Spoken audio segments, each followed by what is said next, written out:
ഹരേ കൃഷ്ണ ഹരേ കൃഷ്ണ. ഓം നമോ ഭഗവതേ വാസുദേവായ. ഓം നമോ ഭഗവതേ വാസുദേവായ. ഓം നമോ ഭഗവതേ വാസുദേവായ.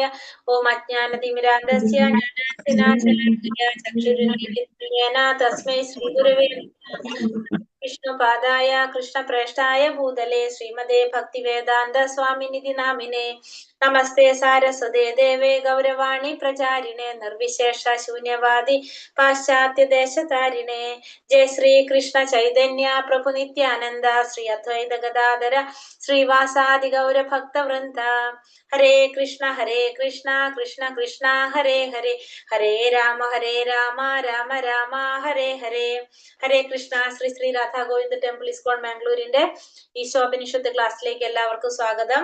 ഹരേ കൃഷ്ണ. എല്ലാവർക്കും പ്രണാമം. അപ്പൊ നമ്മൾ ഇന്നലെ ധ്യാന ശ്ലോകം നമ്മൾ എടുത്തിട്ടുണ്ടായിരുന്നു. ഇനി ഒന്നാമത്തെ മന്ത്രത്തിലേക്ക് പോകാണ്. ഇവിടെ മന്ത്രങ്ങളാണിത്. അപ്പൊ ധ്യാന മന്ത്രം നമ്മൾ എടുത്തു. അതാണ് ധ്യാന മന്ത്രം. 0-ലാണ് തുടങ്ങുന്നത് ധ്യാന മന്ത്രം. പൂർണ്ണമദ പൂർണ്ണമിദം പൂർണ്ണാത് പൂർണ്ണമുദച്യത്തെ പൂർണ്ണസ്യ പൂർണ്ണമാദായ പൂർണ്ണമാദായ പൂർണ്ണമേവാവശിഷ്യത്തെ. എന്താണ് അതിന്റെ അർത്ഥം? പറഞ്ഞൊരാള്. ഭഗവാൻ സത്യവും പൂർണ്ണവുമാണ്. അദ്ദേഹത്തിൽ നിന്ന് ഉത്ഭവിക്കുന്നതെല്ലാം പരിപൂർണമാണ്. പൂർണ്ണതയിൽ നിന്നുണ്ടാകുന്നതെല്ലാം സ്വയം പൂർണ്ണങ്ങളാണ്. ഭഗവാൻ സമ്പൂർണനാണ്. ഭഗവാനിൽ നിന്ന് എല്ലാ പൂർണ്ണങ്ങളും ഉത്ഭവിച്ചാലും അതെല്ലാം സമ്പൂർണമായി തന്നെ അവശേഷിക്കുന്നു. ഭഗവാൻ സമ്പൂർണ്ണനായി ഭഗവാൻ എന്നിട്ടും എങ്ങനെ അവശേഷിക്കുന്നു പറഞ്ഞു? ഭഗവാൻ ഭഗവാനിൽ നിന്ന് എത്ര പൂർണ്ണങ്ങൾ ഉത്ഭവിച്ചാലും അതെല്ലാം സമ്പൂർണനായി തന്നെ അവശേഷിക്കുന്നു. ഭഗവാൻ അതെല്ലാമല്ല, എത്ര പൂർണ്ണങ്ങൾ ഉണ്ടായാലും ഭഗവാൻ പൂർണ്ണമായി തന്നെ അവശേഷിക്കുന്നു. സമ്പൂർണനായി തന്നെ അവശേഷിക്കുന്നു. ഒന്നുകൂടി പറഞ്ഞ, വേറൊരാള് പറഞ്ഞേ. ഭഗവാൻ പൂർണ്ണമാണ്. ഉണ്ടായിരിക്കുന്നതും പൂർണ്ണമാണ്. പൂർണ്ണതയിൽ ഉണ്ടാവുന്നതും പൂർണ്ണമാണ്. അങ്ങനെയല്ലല്ലോ. ഭഗവാൻ സത്യവും പൂർണ്ണവുമാണ്. ഭഗവാനിൽ നിന്നും ഉത്ഭവിക്കുന്ന ഏത് പ്രതിഭാസവും പ്രപഞ്ചവും പരിപൂർണമാണ്. പിന്നെ പൂർണ്ണതയിൽ നിന്നുണ്ടാകുന്ന എന്തും സ്വയം പൂർണ്ണങ്ങളാണ്. ഭഗവാൻ സമ്പൂർണനാകയാൽ അദ്ദേഹത്തിൽ നിന്ന് അനേകം പൂർണ്ണങ്ങൾ ഉത്ഭവിച്ചാലും അവിടുന്ന് സമ്പൂർണനായി തന്നെ അവശേഷിക്കും. അതായത് ഭഗവാൻ എങ്ങനെയാണ്? സത്യമാണ്, പൂർണ്ണനാണ്, അല്ലെ? അദ്ദേഹത്തിൽ നിന്ന് ഉത്ഭവിക്കുന്നതെല്ലാം അതുപോലെ തന്നെ എങ്ങനെയായിരിക്കും? പരിപൂർണങ്ങളായിരിക്കും. ഭഗവാൻ പൂർണ്ണതയിൽ നിന്ന് എത്ര പൂർണ്ണങ്ങൾ ഉണ്ടായാലും എല്ലാതും ഭഗവാനിൽ നിന്ന് എത്ര പൂർണ്ണങ്ങൾ ഉണ്ടായാലും ഭഗവാൻ എന്നിട്ടും എങ്ങനെ തന്നെ അവശേഷിക്കും?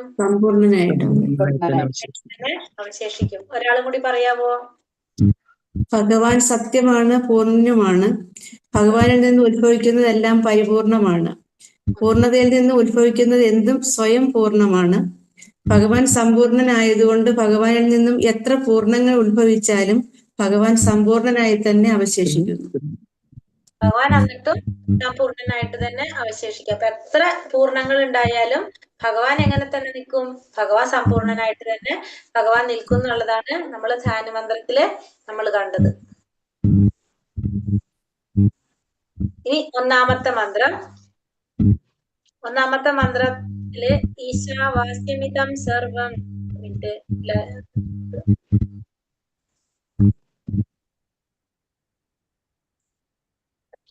ഈശോവാസ്യമിദം സർവം യത്കിഞ്ചം ജഗത്താം ജഗത്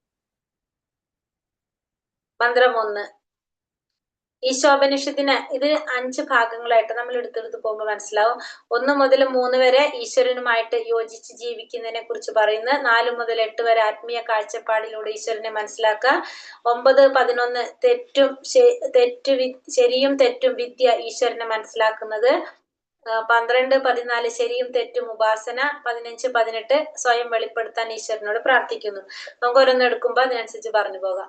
അപ്പൊ 1-ാമത്തെ മന്ത്രം. അപ്പൊ ഇതിനെ 5 ഭാഗങ്ങളാക്കി തിരിച്ചു എന്ന് പറയണം. അപ്പൊ നമുക്ക് നോക്കിയിട്ട് നോക്കാം. 1-ാമത്തെ എന്താ പറയണത്? 1-ാമത്തെ മന്ത്രത്തില് ഈശാവാസ്യമിതം സർവം യത്കിഞ്ച ജഗത്യാം ജഗത് തേന ത്യക്തേന ഭുഞ്ജീത മാകൃത കസ്യ സിദ്ധനം. എന്താ പറയുന്നത്? ഈശാവാസ്യമിതം സർവം യത്കിഞ്ച ജഗത്യാം ജഗത് തേന തിക്തേന ഭുഞ്ജീത മാകൃത കസ്യ സിദ്ധനം. ഈശാവാസ്യം ഇതം സർവം എന്ന് പറഞ്ഞ എന്താണ്? ഈശാവാസ്യം ഈശ്വരനാൽ ആവാസ്യം നിയന്ത്രിക്കപ്പെടുന്നത്. ഇതം ഈ സർവം ഈ മുഴുവനും ആരാണ് നിയന്ത്രിക്കുന്നത്? ഇത് മുഴുവനും നിയന്ത്രിക്കുന്നത് ആരാണ്? ഭഗവാൻ ഈശ്വരനാണ്. യത് കിഞ്ച ജഗത്യാം ജഗത്. അപ്പൊ ഈ എല്ലാതും, അതായത് യത് കിഞ്ച ജഗത്യാം ജഗത്, ഈ ജഗത്തിലുള്ള എല്ലാതും ആരുടെ നിയന്ത്രണത്തിലാണ്? ജഗത്ത് ചരാചരങ്ങൾ എല്ലാതും ഭഗവാന്റെ നിയന്ത്രണത്തിലുള്ളതാണ്. തേന തെക്തേന ഭൂഞ്ചീത. അതില് നമ്മൾ എന്ത് ചെയ്യാണ്? ഭഗവാനാൽ തെക്തേന അർഹമായ വിഹിതം സ്വയം സ്വീകരിക്കുക. അപ്പൊ നമ്മൾ എന്ത് ചെയ്യണം? നമുക്ക് അർഹമായ വിഹിതം എന്ത് ചെയ്യണം? ഭുഞ്ജീത സ്വയം സ്വീകരിക്കുക. മാ അരുത്, ഘൃത കൈക്കലാക്കാൻ ശ്രമിക്കരുത്. എങ്ങനെയാണ്? മാ ഘൃത കസ്യ സിദ്ധനം, മറ്റാരുടെ ധനം നമ്മള് കൈക്കലാക്കരുത്. അപ്പൊ ഇവിടെ എന്താ പറഞ്ഞത്?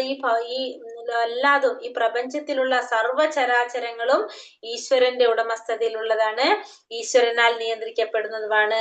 അപ്പൊ അത് നമ്മൾ എന്ത് ചെയ്യണം? നമുക്കായി നീക്കി വയ്ക്കപ്പെട്ട അർഹമായ വസ്തുവകകൾ മാത്രം നമ്മൾ സ്വീകരിക്കണം. മറ്റുള്ളവരുടെ ധനം നമ്മൾ ആശിക്കാൻ പാടില്ല എന്നാണ് 1-ാമത്തെ മന്ത്രത്തിൽ പറയുന്നത്. 1-ാമത്തെ മന്ത്രത്തിൽ എന്താ പറഞ്ഞത്? എല്ലാ ചരാചരങ്ങളും ഈ പ്രപഞ്ചത്തിലുള്ള സർവചരാചരങ്ങളും ഈശ്വരന്റെ ഉടമസ്ഥതയിലുള്ളതാണ്, ഈശ്വരനാൽ നിയന്ത്രിക്കപ്പെടുന്നതുമാണ്. അതുകൊണ്ട് നമുക്കായിട്ട് നീക്കി വെച്ചിട്ടുള്ളത് മാത്രം, അർഹമായത് നമുക്ക് എന്താണോ ഭഗവാൻ നീക്കി വെച്ചിരിക്കുന്നത് അത് മാത്രം നമ്മൾ സ്വീകരിക്കണം. മറ്റുള്ളവരുടെ ധനം ആശിക്കാൻ പാടില്ല. ഇതാണ് 1-ാമത്തെ മന്ത്രം പറയുന്നത്. എന്താണ് പറയുന്നത്? ഈ പ്രപഞ്ചത്തിലുള്ള എല്ലാ ചരാചരങ്ങളും ഭഗവാന്റെ ഉടമസ്ഥതയിലുള്ളതാണ്, ഭഗവാന്റെ നിയന്ത്രണത്തിലുള്ളതാണ്. അപ്പൊ നമുക്ക് ഓരോരുത്തർക്കും നമുക്ക് നീക്കി വെച്ചിരിക്കുന്നത് മാത്രം നമ്മൾ സ്വീകരിക്കണം. മറ്റുള്ളവരുടെ ധനം നമ്മൾ ആശിക്കാൻ പാടില്ല എന്നാണ് 1-ാമത്തെ മന്ത്രത്തിൽ പറയുന്നത്. മനസ്സിലായോ പറഞ്ഞത്? ഹരേ കൃഷ്ണ.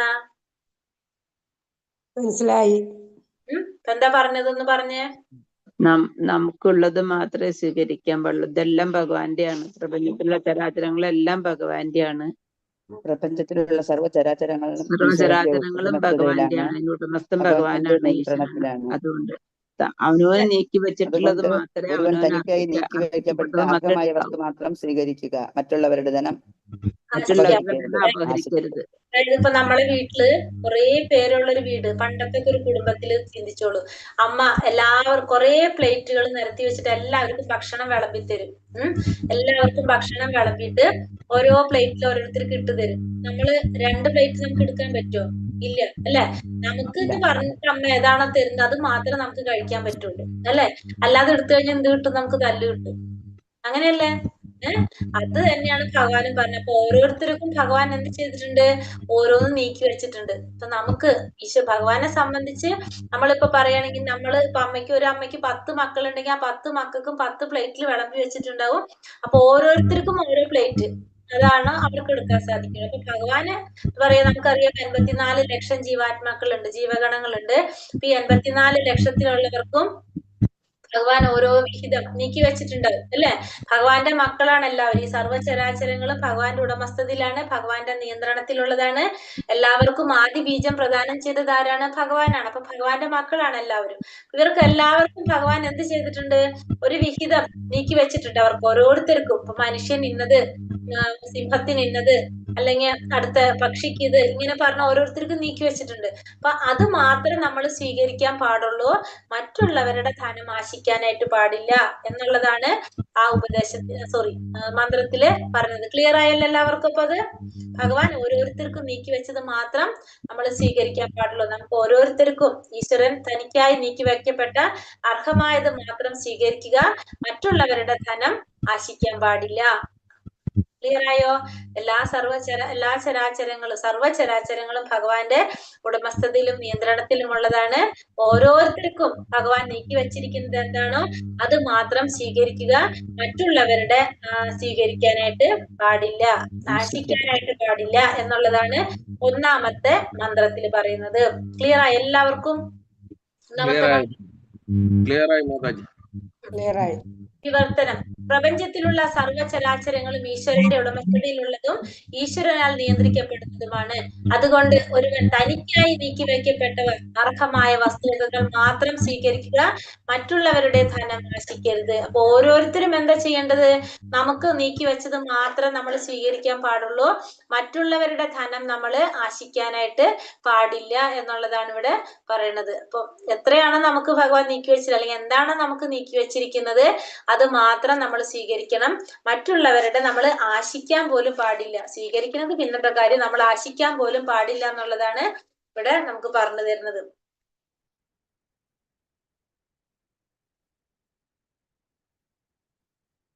വൈദിക ജ്ഞാനം കുറ്റമറ്റതാണ്. കാരണം അത് ശരിയായ ആത്മീയ ഗുരു ശിഷ്യ പരമ്പരയിലൂടെ വന്നിട്ടുള്ളതാണ്. അപ്പോ ഇനി ഇവിടെ പറഞ്ഞെന്താണ്? വൈദിക ജ്ഞാനം എങ്ങനെയുള്ളതാണെന്ന് പറയണത്? കുറ്റമറ്റതാണ്. കാരണം എന്തുകൊണ്ടാണ് വൈദിക ജ്ഞാനം കുറ്റമറ്റതാണെന്ന് പറയാനായിട്ട് കാരണം? അത് ആ ഗുരുശിഷ്യ പരമ്പരയിലൂടെ വന്നതുകൊണ്ട്. കാരണം ഭഗവാനിൽ നിന്ന് ആരംഭിച്ച് ആ ഗുരുശിഷ്യ പരമ്പരയിലൂടെ വന്നിരിക്കുന്നതാണ് എന്ത്? ഈ വൈദിക ജ്ഞാനം. നമുക്കറിയാം, ഫസ്റ്റ് ഭഗവാൻ ആർക്കാ പറഞ്ഞു കൊടുത്തത്? ഈ ജ്ഞാനം കൊടുത്തത് ആർക്കാണ്?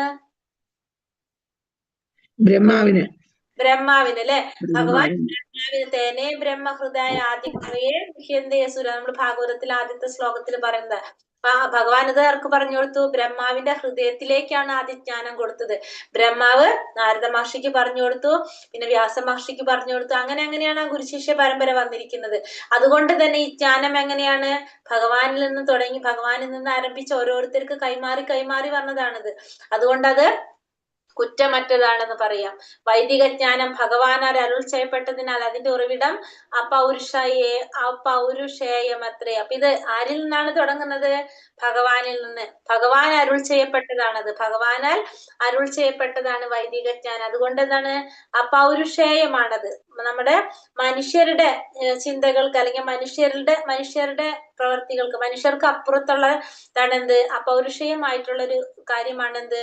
വൈദിക ജ്ഞാനം. കാരണം അത് ഭഗവാനാൽ അരുൾ ചെയ്യപ്പെട്ടതായതുകൊണ്ട് തന്നെ അതിന്റെ ഉറവിടം നമ്മൾക്ക് ചിന്തിക്കുന്നതല്ല, അല്ലെങ്കിൽ നമ്മളുടെ സാധാരണ വ്യക്തികൾക്ക് മനസ്സിലാകുന്നതല്ല എന്ന് പറയാം നമുക്ക്. ഇത് നമ്മൾ മനസ്സിലാക്കി തന്നെ ഭൗതിക ലോകത്തിലെ ജീവാത്മാക്കൾക്ക് 4 തരത്തിലുള്ള ന്യൂനതകൾ നമ്മൾ ഇന്നലെ കണ്ടതാണ് അല്ലെ?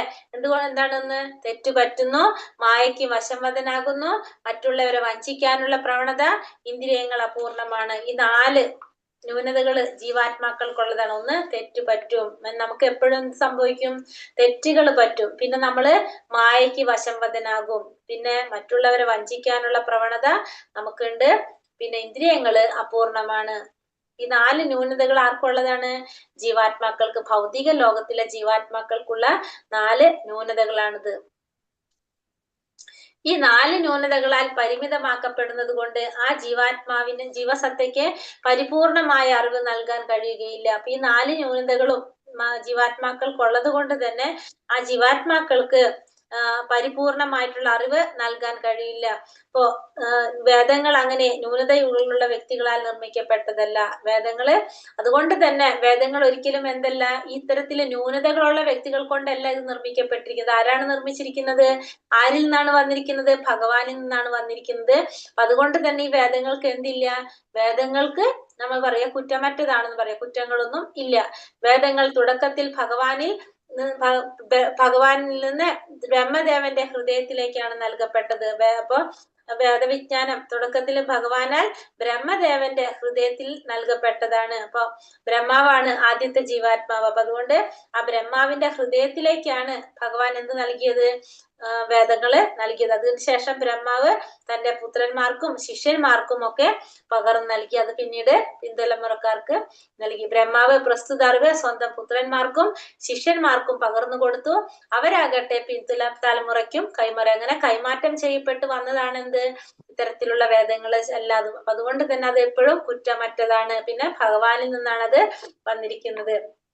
ഈശ്വരൻ പരിപൂർണനാകയാൽ അഥവാ അന്യൂനനാകയാൽ അവിടത്തെ നിയന്ത്രണത്തിന് കീഴിലുള്ള ഭൗതിക പ്രകൃതിയുടെ നിയമങ്ങൾക്ക് വശംവദനാക്കാനുള്ള സാധ്യതയില്ല.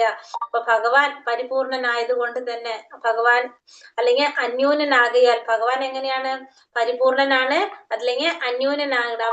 അവിടത്തെ നിയന്ത്രണത്തിന് കീഴിലുള്ള ഭൗതിക പ്രകൃതിയുടെ നിയമങ്ങൾക്ക് വശംവദനാകാനുള്ള സാധ്യതയില്ല. അപ്പൊ ഭഗവാൻ നിയന്ത്രിക്കുന്നതാണ് ആരെ? ഭൗതിക പ്രകൃതിയെ.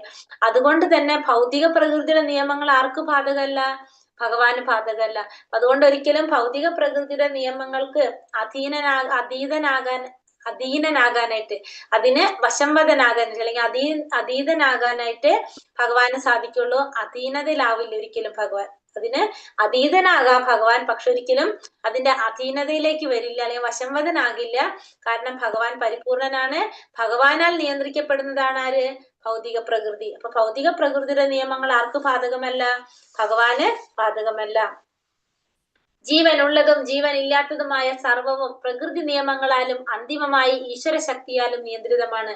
അപ്പൊ ജീവൻ ഉള്ളതായിക്കോട്ടെ ജീവൻ ഇല്ലാത്തതായിക്കോട്ടെ, നമ്മൾ പറഞ്ഞില്ലേ ചലിക്കുന്നതും ചലിക്കാത്തതും സർവ്വചരാചരങ്ങളും ഭഗവാന്റെ നിയന്ത്രണത്തിലുള്ളതാണ്. അപ്പൊ എല്ലാതും ഭഗവാന്റെ നിയന്ത്രണത്തിലുള്ളതാണ്. ഈശ്വര ശക്തിയാലും നിയന്ത്രിതമാണത്.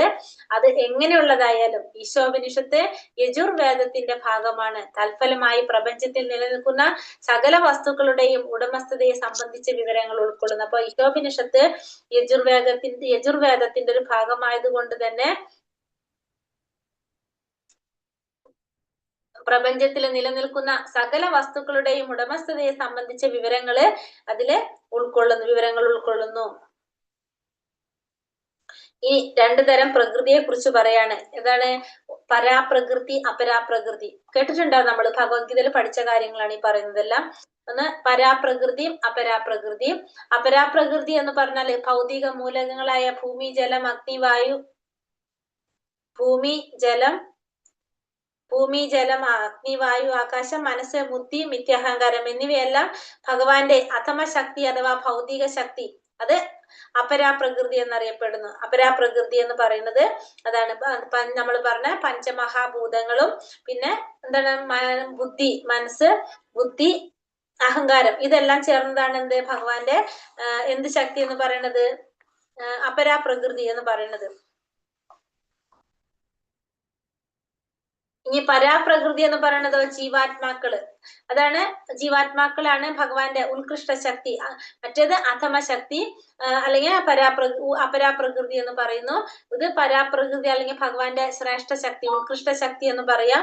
പരാപ്രകൃതി എന്ന് പറഞ്ഞത് അതാരാണ്? ജീവാത്മാക്കളാണ്. ഈ രണ്ട് ശക്തികളും ഭഗവാനിൽ നിന്നും ഉദ്ഭൂതമാകുന്നു. അപ്പൊ ഇത് രണ്ടും ആരിൽ നിന്നാണ് വന്നത്? ഭഗവാനിൽ നിന്നാണ് ഈ രണ്ട് ശക്തികളും വരുന്നത്.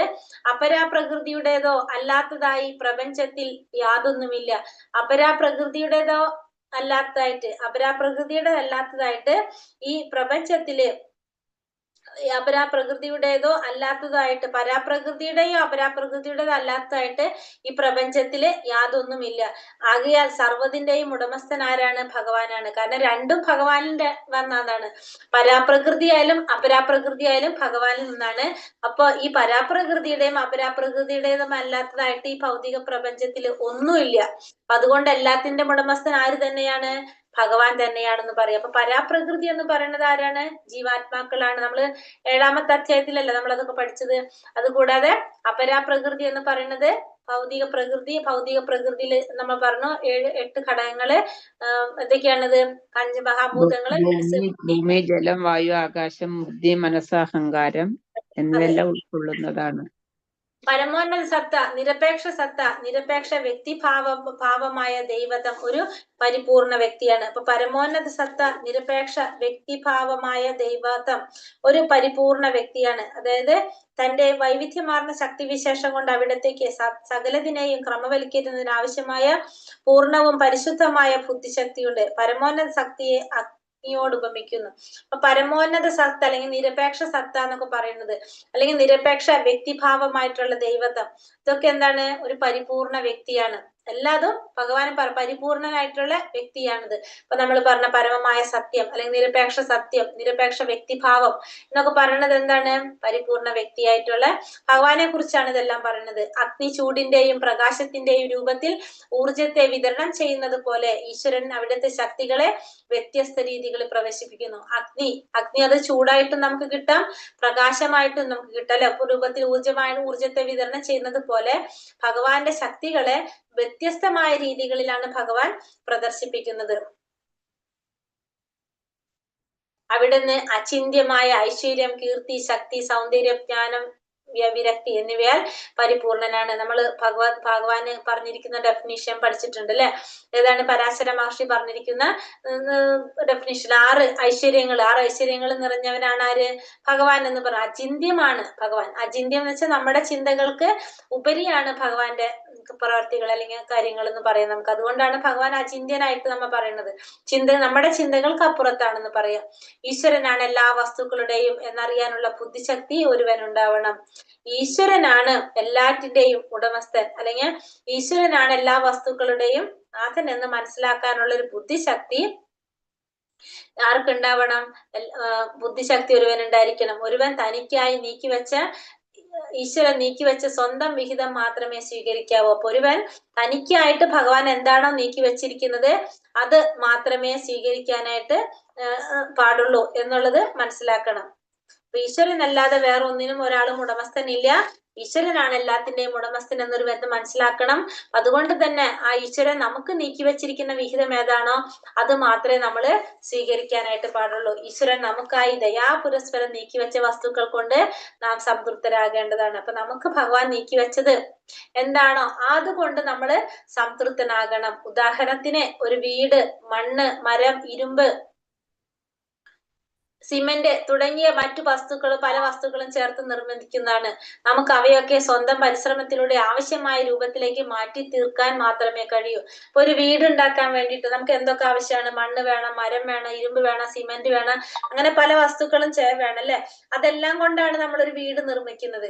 പക്ഷെ നമുക്കറിയാം ഈ വീട് നിർമ്മിക്കാനായിട്ട് വീട് നമുക്ക് റെഡിമെയ്ഡ് കിട്ടില്ല. നമുക്ക് ഇത്തരം വസ്തുക്കൾ കൊണ്ട് നമുക്കത് ഉണ്ടാക്കിയാൽ മാത്രമേ നമുക്ക് എന്ത് പറ്റുള്ളൂ? വീട് പറ്റുള്ളൂ.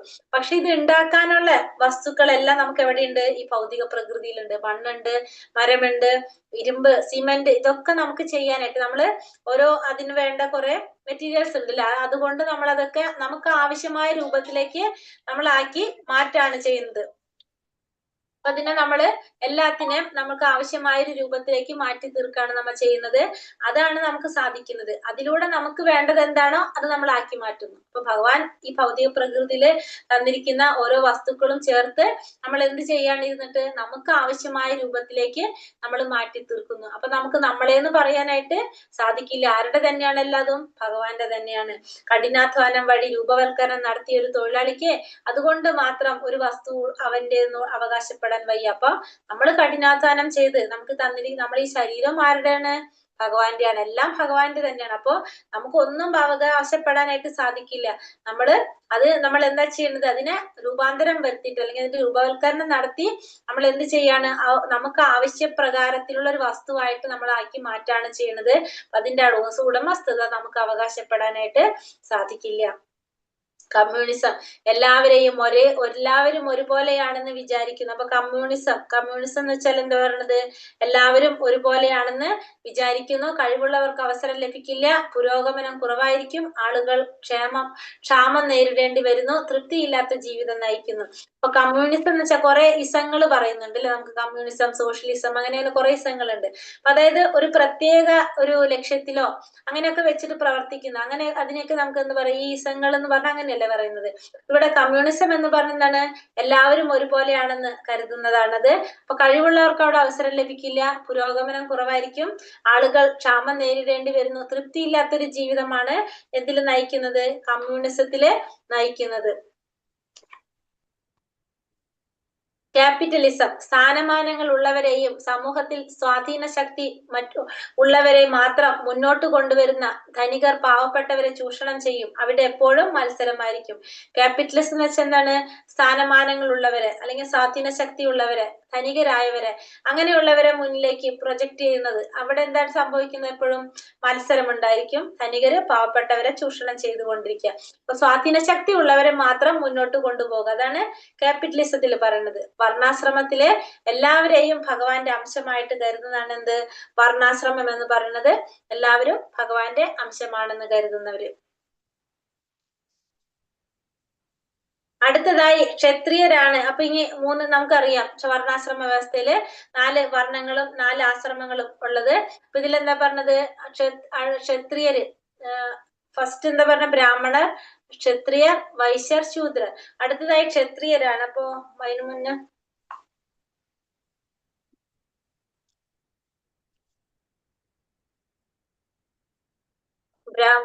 ഭഗവാൻ, ബ്രാഹ്മണ, ക്ഷത്രിയ, വൈശ്യർ, ശൂദ്ര, ഔട്ട്കാസ്റ്റ്. ഓക്കെ, വർണ്ണാശ്രമം. അപ്പൊ അടുത്തതായിട്ട് ഫസ്റ്റ് ക്ഷത്രിയനെയാണ് പറഞ്ഞിവിടെ തുടങ്ങിയിരിക്കുന്നത് കേട്ടോ. അടുത്തതായി ക്ഷത്രിയരാണ്. രജോ ഗുണത്തിൽ വർത്തിക്കുന്നു, അവരെ നരദേവങ്ങൾ എന്ന് വിളിക്കുന്നു. ബ്രാഹ്മണർക്ക് നടപ്പിലാക്കാൻ പറ്റാത്ത കാര്യങ്ങൾ ക്ഷത്രിയർ അസ്ത്രം ഉപയോഗിച്ച് നടപ്പിലാക്കുന്നു. ബാക്കിയുള്ള ജീവിവർഗങ്ങൾ അതിന് താഴെ വരുന്നു. അപ്പൊ നമുക്കറിയാം ബ്രാഹ്മണരെ മറ്റുള്ളവർക്ക് അറിവ് പകർന്നു കൊടുക്കുന്നവരാണ്. അപ്പൊ ബ്രാഹ്മണർക്ക് നടപ്പിലാക്കാൻ സാധിക്കാത്ത കാര്യങ്ങൾ അസ്ത്രം ഉപയോഗിച്ച് നടപ്പിലാക്കുന്നവര് ആരാണ്? ക്ഷത്രിയരാണ്. രജോ ഗുണമായിരിക്കും ക്ഷത്രിയർക്ക് ഉണ്ടാകുന്നത്. അങ്ങനെയുള്ളവരാണ് ക്ഷത്രിയര്. ബാക്കിയുള്ളവര് അതിന് താഴെ വരുന്നവരാണ് ബാക്കിയുള്ള ഇതൊക്കെ. ക്ഷത്രിയര് കഴിഞ്ഞ വൈശ്യരും ശൂദ്രരും.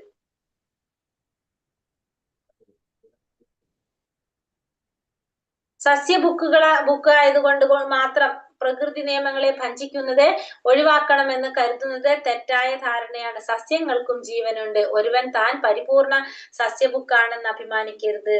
അപ്പോ ഇത്രയും നാളെ നമ്മൾ എന്താ പറഞ്ഞത്? മാംസം കഴിക്കാൻ പാടില്ല എന്ന് പറഞ്ഞത് അല്ലെ. ഇതില് പറയണ എന്താണ്? സസ്യബുക്ക് ആയതുകൊണ്ട് മാത്രം പ്രകൃതി നിയമങ്ങളെ ഭഞ്ജിക്കുന്നത് ഒഴിവാക്കണമെന്ന് കരുതുന്നതും തെറ്റായ ധാരണയാണ്. സസ്യങ്ങൾക്കും ജീവനുണ്ട്. ഇപ്പൊ നമ്മൾ പറഞ്ഞു ഭൗതിക പ്രകൃതിയുടെ നിയമങ്ങൾ അനുസരിച്ച് ഓരോരുത്തർക്കും ഓരോ വിഹിതം നീക്കി വെച്ചിട്ടുണ്ട്, അത് മാത്രം സ്വീകരിക്കണം, അല്ലാത്ത പാടില്ല. ഇപ്പൊ നമ്മൾ പറഞ്ഞു എന്ത് പാടില്ല? നമ്മൾ മറ്റുള്ള ജീവാത്മാക്കളെ ഒന്നും കൊന്ന് വധിച്ചിട്ട് നമ്മൾ കഴിക്കാനായിട്ട് പാടില്ല. ഇപ്പൊ സസ്യബുക്ക് നമ്മളിപ്പോ മാംസാഹാരം ഭക്ഷിക്കാൻ പാടില്ല എന്നല്ലേ. ഇപ്പൊ ഇവിടെ എന്താ പറഞ്ഞത്? സസ്യബുക്ക് ആയതുകൊണ്ട് മാത്രം പ്രകൃതി നിയമങ്ങളെ ഭഞ്ജിക്കുന്നത് ഒഴിവാക്കണമെന്ന് കരുതുന്നത് തെറ്റായ ധാരണയാണ്. സസ്യങ്ങൾക്കും ജീവനുണ്ട്. ഇവിടെ പറയാണ് സസ്യങ്ങൾക്കും ജീവനുണ്ട്. ഒരുവൻ താൻ പരിപൂർണ സസ്യബുക്കാണെന്ന് അഭിമാനിക്കരുത്. അപ്പൊ ഒരുവൻ പരിപൂർണ സസ്യബുക്കാണെന്ന് അഭിമാനിക്കാനായിട്ട് പാടില്ല. കാരണം സസ്യങ്ങൾക്കും ജീവനുണ്ട് എന്നാണ് ഇവിടെ പറയുന്നത്. അപ്പൊ നമ്മൾ എന്ത് ചെയ്യും? ഹരേ കൃഷ്ണ. സസ്യങ്ങൾക്ക് ജീവനുണ്ടെന്നാ പറയുന്നത്. അപ്പൊ നമ്മൾ എന്താ ചെയ്യേണ്ടത്? അതെന്താ അവിടെ വ്യത്യാസം വരുന്നത്? സസ്യങ്ങൾക്ക് ജീവനുണ്ടെങ്കിൽ നമ്മൾ സസ്യങ്ങള് കഴിക്കുന്നുണ്ട് അല്ലെ. റെഡ് ബ്ലഡ് അല്ലാന്ന് അതല്ലേ പറയണത് അല്ലേ? എന്ത്? മൃഗങ്ങളെ മാരുള്ള റെഡ് ബ്ലഡ് അല്ല സസ്യങ്ങളിലുള്ളത്. അതാണോ കാരണം? വേറെന്തെങ്കിലും കാരണം ഉണ്ടോ? അതല്ല, അത് ഞാൻ അറിയില്ല. നമ്മൾ ഈ ചീരൊക്കെ നുള്ളിപ്പറിക്കില്ലേ, അപ്പൊ അത് സസ്യബുക്കല്ലേ. അപ്പൊ അത് തെറ്റാന്നല്ലേ പറയുന്നത്. പക്ഷെ എന്നിട്ട് നമ്മൾ സസ്യങ്ങളെ നമ്മൾ കഴിക്കുന്നില്ലേ? ചീര നമ്മൾ കഴിക്കുന്നുണ്ടല്ലോ. ഭഗവാനെ സമർപ്പിച്ച് കഴിക്കുകയല്ലേ? എന്താണ് കാരണം? അതായത് അവബോധം അല്ലെ. ഓരോരുത്തരുടെയും അവബോധം വ്യത്യാസമായിരിക്കും. ഇപ്പൊ നമുക്ക് മനസ്സിലാക്കാം. ഇപ്പൊ കൈ മുറിഞ്ഞ് അല്ലെങ്കിൽ നമുക്കൊരു ഇത് വന്നു കഴിഞ്ഞാൽ നമുക്ക് പെട്ടെന്ന് നമുക്കതിന്റെ ആ വേദന അറിയുന്നുണ്ട്, നമുക്ക് മനസ്സിലാക്കാൻ സാധിക്കുന്നുണ്ട്. അപ്പൊ ഓരോ ജീവാത്മാക്കളിലുള്ള അവബോധം വ്യത്യാസമായിരിക്കും. ജീവാത്മാക്കളുടെ അവബോധം വ്യത്യാസമായിരിക്കും. ഇപ്പൊ നമ്മളുടെ അത്രയും നമുക്കുണ്ടാവണം വിവേകബുദ്ധിയുണ്ടോ? അതെ, വിവേകബുദ്ധിയുണ്ട് മനുഷ്യർക്ക്. മനുഷ്യർക്ക് വിവേകബുദ്ധി ഉണ്ട്.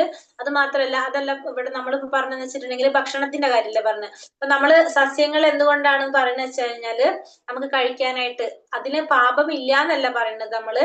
പക്ഷെ ഒരു ജീവാത്മാവിന്, അതായത് ഇപ്പൊ ഒരു കോഴി എടുക്കുക അല്ലെ, ചിക്കൻ. കോഴിയെ കൊന്നിട്ട് നമ്മൾ കഴിക്കുന്ന അത്ര പാപം എന്തില് വരുന്നില്ല. ഒരു ചീര എടുത്തോളൂ. ചീര കഴിക്കുന്നോണ്ട് നമുക്ക് വരില്ല. കാരണം വെച്ചിട്ടുണ്ടെങ്കില് ഈ രണ്ടിന്റെ അവബോധം വ്യത്യാസമുണ്ട്. ഒരു മനുഷ്യനെ കൊല്ലുന്നതും ഒരു കോഴിനെ കൊല്ലുന്നതും ഒരു ചീരച്ചെടിയെ കൊല്ലുന്നതും എടുത്തു കഴിഞ്ഞാല് ഇതിൽ ഏറ്റവും എന്താ പറയാ, ഏറ്റവും കൂടുതൽ പാപം ഏതാണ്? കോഴിയെ കൊല്ലണത്. മനുഷ്യനും കോഴിയും ചീരയും സസ്യവും. മനുഷ്യനും കോഴിയും സസ്യവും. ഏറ്റവും കൂടുതൽ പാപം ഏതിന്റെ ആയിരിക്കും? മനുഷ്യനെ കൊല്ലുന്നത്. ഏറ്റവും കുറവ് സസ്യത്തിന്റെ ആയിരിക്കും. കാരണം ഓരോന്നിന്റെ അവബോധം വ്യത്യാസമാണ്. ഒരു മനുഷ്യന്റെ അവബോധമല്ല ഒരു മൃഗത്തിന്റെ അവബോധമല്ല ഒരു സസ്യത്തിന്റെ. അപ്പൊ കമ്പാരിറ്റീവ്ലി അവബോധം കുറവ് എന്തിനാണ്? സസ്യത്തിനാണ്. അപ്പൊ അതിന്റെ അർത്ഥം അതിന് പാപം ഇല്ല എന്നല്ല, പക്ഷെ അതിന്റെ കുറവ്. പിന്നെ വേറൊരു കാര്യം പറയുന്നത്, നമുക്കൊന്നിനെ സൃഷ്ടിക്കാൻ സാധിക്കില്ല, നമുക്ക് നശിപ്പിക്കാനേ സാധിക്കുള്ളൂ. നമുക്ക് ഇപ്പൊ ഒരു കോഴിയെ നമ്മൾ കൊന്നു, ഒരു കോഴിയെ നമുക്ക് ഉണ്ടാക്കാനായിട്ട് സാധിക്കുമോ? നമുക്ക് പറ്റില്ല അല്ലെ? നമുക്ക് അതൊന്നും നമുക്ക് ചെയ്യാനായിട്ട് സാധിക്കില്ല. അപ്പൊ നമുക്ക് പക്ഷെ ഇപ്പൊ ഒരു ചീര നമുക്ക് ഈ പറഞ്ഞ പോലെ മുഴുവനും കളയാതെ നമുക്ക് എന്ത് ചെയ്യാൻ സാധിക്കും? അതുമൊന്ന് പൊട്ടിച്ചെടുക്കാൻ സാധിക്കും. അതിനെ നശിപ്പിക്കുന്നില്ല നമുക്ക് അല്ലെ? അത് തന്നെ. അതല്ലെങ്കിൽ ഇപ്പൊ നമ്മളൊരു തക്കാളി ആണെങ്കിൽ എന്താണ്, അത് നമ്മൾ പൊട്ടിച്ചില്ലെങ്കിൽ അത് അവിടെ നിന്ന് തന്നെത്താനെ അത് കേടായിട്ട് പോകും അല്ലെ? അങ്ങനെയല്ല സംഭവിക്കുക. ഇപ്പൊ പച്ചക്കറികൾ, ഇപ്പൊ വെണ്ടയ്ക്ക, തക്കാളി, അതൊക്കെ നമ്മൾ പൊട്ടിച്ചില്ല എന്ന് വിചാരിക്കൂ. എന്താ സംഭവിക്കുന്നത്? അത് അവിടെ നിന്ന് ഉണങ്ങി അല്ലെങ്കിൽ കേടായിട്ട് തന്നെത്താനെ പോകും. നമ്മളിപ്പോ അതിൽ തക്കാളി പൊട്ടിച്ചെടുത്താലും ആ തക്കാളിയുടെ ചെടി അവിടെ നിൽക്കുന്നുണ്ട് ഇല്ലേ? പിന്നെ നമ്മളത് ഭഗവാനെ സമർപ്പിക്കുന്ന ബാക്കി നമ്മൾ ചെയ്യുന്ന പ്രോസസ്സ്. ഓക്കെ. അപ്പൊ നമ്മള് ഒരു മൃഗത്തിന് അങ്ങനെയാണോ? അല്ല. പിന്നെ അവബോധം. രണ്ട് കാര്യങ്ങൾ പറയാം. ഒന്ന് അവബോധം, പിന്നെ നമ്മൾ അതിനെ മുഴുവനായിട്ട് നമ്മൾ നശിപ്പിക്കുകയാണ് ചെയ്യുന്നത്. അപ്പൊ ഇത് രണ്ടും കാരണം കൊണ്ട് നമുക്ക് എന്ത് പറയാം, കമ്പാരിറ്റീവ്ലി നമുക്ക് സസ്യബുക്ക് ആവുന്നതുകൊണ്ട് കുഴപ്പമില്ല. പക്ഷെ അതും ഭഗവാൻ പറഞ്ഞിരിക്കുന്നതാണ്, അതും നമ്മൾ അഭിമാനിക്കാൻ പറ്റില്ല. പക്ഷെ അവിടെ നമുക്ക് എന്തുണ്ട്? നമുക്ക് അതിന്റെ പാപം ഉണ്ടാവും. പക്ഷെ അതെന്തില്ല, നമ്മള് ഇത്രയും ചെയ്യുന്ന അത്രയില്ല. പിന്നെ അത് ഭഗവാന് സമർപ്പിക്കുന്നതോട് കൂടി എന്തായി മാറണത്? നമുക്കത് ഭഗവാന്റെ കാരുണ്യമായിട്ട് മാറാണ് അല്ലെ? നമുക്ക് അതിൽ നിന്ന് മോചനം പ്രസാദമായിട്ട് മാറും. അപ്പൊ നമുക്കത് കിട്ടാണ്, കാരുണ്യം കിട്ടാണ് ചെയ്യുന്നത്. അപ്പൊ നമ്മളൊരു തക്കാളി പൊട്ടിച്ച് അത് ഭഗവാന് സമർപ്പിച്ച് അല്ലെങ്കിൽ കറി ഉണ്ടാക്കി കഴിയുമ്പോൾ ആ തക്കാളിക്ക് എന്ത് കിട്ടാണ്? സാക്ഷാത്കാരം കിട്ടാണ്. കാരണം അത് ഭഗവാന് വേണ്ടിയിട്ടാണ് അത് കിട്ടിയത് അല്ലെ? നമ്മൾ അതിനൊരു കാരണമായിട്ട് മാറി. പക്ഷെ നമ്മള് ഈ ഒരു കോഴിയെ കൊന്ന് നമുക്ക് കൊണ്ടുവയ്ക്കാൻ പറ്റില്ലല്ലോ. അപ്പൊ അതാണ് വ്യത്യാസം പറയുന്നത്. അപ്പൊ നമുക്ക് പറയാം, സസ്യബുക്കാണ് നമുക്ക് എന്ത് ചെയ്യാൻ പാടില്ല, നമുക്ക് അഭിമാനിക്കാനായിട്ട് പറ്റില്ല. കാരണം അവിടെയും എന്ത് വരുന്നുണ്ട്? നമ്മള് പാപം ചെയ്യുന്നുണ്ട്. പക്ഷെ അതെന്താണ്? കമ്പാരിറ്റീവ്ലി കുറവാണ്. പക്ഷെ അത് ഭഗവാനെ സമർപ്പിക്കുമ്പോ അത് നമുക്ക് ഭഗവാന്റെ കാരുണ്യമായിട്ട് മാറാണ്. ഭഗവാന്റെ ഇച്ഛപ്രകാരം നമ്മൾ അത് ചെയ്യുന്നു എന്നുള്ള രീതിയിൽ പറയാം നമുക്ക്. കാരണം ഭഗവാൻ ഓരോരുത്തർക്കും എന്താണോ പറഞ്ഞിരിക്കുന്നത് അത് നമുക്ക് സ്വീകരിക്കാം. ഭഗവാൻ നമുക്ക് പറഞ്ഞിരിക്കുന്നത് സസ്യാഹാരമാണെങ്കിൽ നമ്മൾ ഭഗവാൻ പറഞ്ഞതനുസരിച്ച് നമ്മൾ ചെയ്യുന്നു. നമ്മളോട് ഭഗവാൻ ഇത് കഴിക്കാൻ പറഞ്ഞിട്ടുണ്ടെങ്കിൽ നമുക്കത് കഴിക്കാം. പക്ഷെ ഇത് പറഞ്ഞിട്ടില്ലാത്തതുകൊണ്ട് നമ്മളത് കഴിച്ച എന്തായി? ഭഗവാന്റെ ഇച്ഛയ്ക്ക് വിരുദ്ധമായിട്ട് മാറി. അപ്പൊ നമ്മൾ ചെയ്യുന്നത് തെറ്റായിട്ട് മാറി. ഭഗവാനെ മനസ്സിലാക്കുവാൻ മതിയായ ബോധം മൃഗങ്ങളിൽ വികസിപ്പിച്ചിട്ടില്ല. എന്നാൽ മനുഷ്യന് വൈദിക സാഹിത്യത്തിൽ നിന്ന് പാഠം ഉൾക്കൊള്ളാൻ എങ്ങനെ പ്രവർത്തിക്കുന്നു എന്നറിയാനും അറിവിൽ നിന്ന് ലാഭം സ്വായത്തമാക്കാനും വേണ്ട ബുദ്ധിശക്തി ഉണ്ട്. അപ്പൊ ഭഗവാനെ കുറിച്ച് അറിയാനും ഭഗവാൻ പറഞ്ഞ കാര്യങ്ങൾ മനസ്സിലാക്കാനുള്ള ബുദ്ധിശക്തി ആർക്കുണ്ട്? മനുഷ്യർക്കുണ്ട്. അതിനാൽ മനുഷ്യജന്മം സിദ്ധിച്ചയാൾ പരമപ്രഭുവിന്റെ അതീശത്വം അംഗീകരിക്കുക എന്നത് അനിവാര്യമാണ്. അയാൾ ഭഗവാന്റെ ഭക്തനായി തീരണം. അപ്പൊ അതുകൊണ്ട് തന്നെ ഭഗവാനെ അംഗീകരിക്കേണ്ടത്, ഒരു മനുഷ്യനായിട്ട് ജന്മം നേടിക്കഴിഞ്ഞാൽ അത് നിർബന്ധമായിട്ടും ചെയ്യേണ്ട ഒരു കാര്യമാണ്. ഭഗവാന്റെ ഭക്തനായിട്ട് മാറേണ്ടത് അനിവാര്യമാണ്. തന്റെ സകല വസ്തുക്കളും ഭഗവത് സേവനത്തിനായി സേവനത്തിനായി സമർപ്പിക്കുകയും ഉച്ഛിഷ്ടം പ്രസാദമായി കൈക്കൊള്ളുകയും വേണം. അപ്പൊ നമ്മൾ എന്ത് ചെയ്യണം? നമ്മുടെ എല്ലാ വസ്തുക്കളും ഭഗവാന്റെ സേവനത്തിനായിട്ട് ഉപയോഗിക്കണം. എന്നിട്ട് ഭഗവാന്റെ പ്രസാദം നമ്മൾ കൈക്കൊള്ളണം. ഉച്ഛിഷ്ടം പ്രസാദമായിട്ട് നമ്മൾ കൈക്കൊള്ളുകയും വേണം. അപ്പൊ എല്ലാം നമ്മൾ എന്ത് ചെയ്യണം? ഭഗവാന് സമർപ്പിക്കണം. തന്റെ ഭക്തരുടെ കൈകളിൽ നിന്ന് താൻ സസ്യാഹാരങ്ങൾ സ്വീകരിക്കുന്നുവെന്ന് ഭഗവത്ഗീതയിൽ ഭഗവാൻ പറയുന്നു. അപ്പൊ ഭഗവാൻ ഭഗവത്ഗീതയിൽ പറയുന്നത് ഭഗവത്ഗീത പറഞ്ഞത് ഭക്തന്മാരിൽ നിന്ന് സസ്യാഹാരങ്ങൾ സ്വീകരിക്കുന്നു എന്നാണ്. എന്താ പറഞ്ഞത്? പത്രം പുഷ്പം ഫലം തോയം യോമേ ഭക്തിയ പ്രയച്ഛതി തദഹം ഭക്തി ബഹൃദ അശ്നാമി പ്രയതാത്മനഃ. തന്റെ എല്ലാ ഭക്ഷണവും ഭഗവാന് നിവേദിക്കുകയും വേണം. തുടർന്ന് ഭഗവത് പ്രസാദം എന്ന നിലയ്ക്കോ കരുണ എന്ന നിലയ്ക്കോ അത് കൈക്കൊള്ളാൻ വേണം. അപ്പൊ ഭഗവാന് നമ്മൾ എന്ത് ചെയ്യണം? നമ്മൾ കഴിക്കാൻ ഉപയോഗിക്കുന്നതെല്ലാം ഭഗവാനെ സമർപ്പിച്ചിട്ട് നമുക്ക് ഭഗവാന്റെ കാരുണ്യമാണ് നമ്മൾ കൈക്കൊള്ളേണ്ടത്. ഭഗവാന് സമർപ്പിക്കാതെ ഭക്ഷിക്കുന്നവർ പാപത്തെയാണ് ഭുജിക്കുന്നത്. ഈ പാപത്തിന്റെ ഫലമായി പലതരം യാതനകൾ അവൻ വിധേയനാകുന്നു. ഒരു കാര്യം, ഭഗവാന് നിവേദിക്കാതെ ഭഗവാൻ അർപ്പിക്കാതെ നമ്മൾ കഴിക്കുകയാണെങ്കിൽ നമ്മൾ പാപത്തെയാണ് ഭുജിക്കുന്നത് എന്ന് പറയാം. അപ്പൊ അതിന്റെ ഫലമായിട്ട് നമുക്ക് എന്ത് വരും? നമ്മൾ പലതരത്തിലുള്ള യാതനകൾ അനുഭവിക്കേണ്ടതായിട്ട് വരും. ഇപ്പൊ നമ്മളൊരു തക്കാളി നമ്മൾ പറഞ്ഞു, അല്ലെങ്കിൽ വെണ്ടയ്ക്ക നമ്മൾ പൊട്ടിച്ച് നമ്മളത് ഭഗവാന് സമർപ്പിക്കുമ്പോ, കാരണം അതിനും എന്തുണ്ട്? ജീവനുണ്ട്.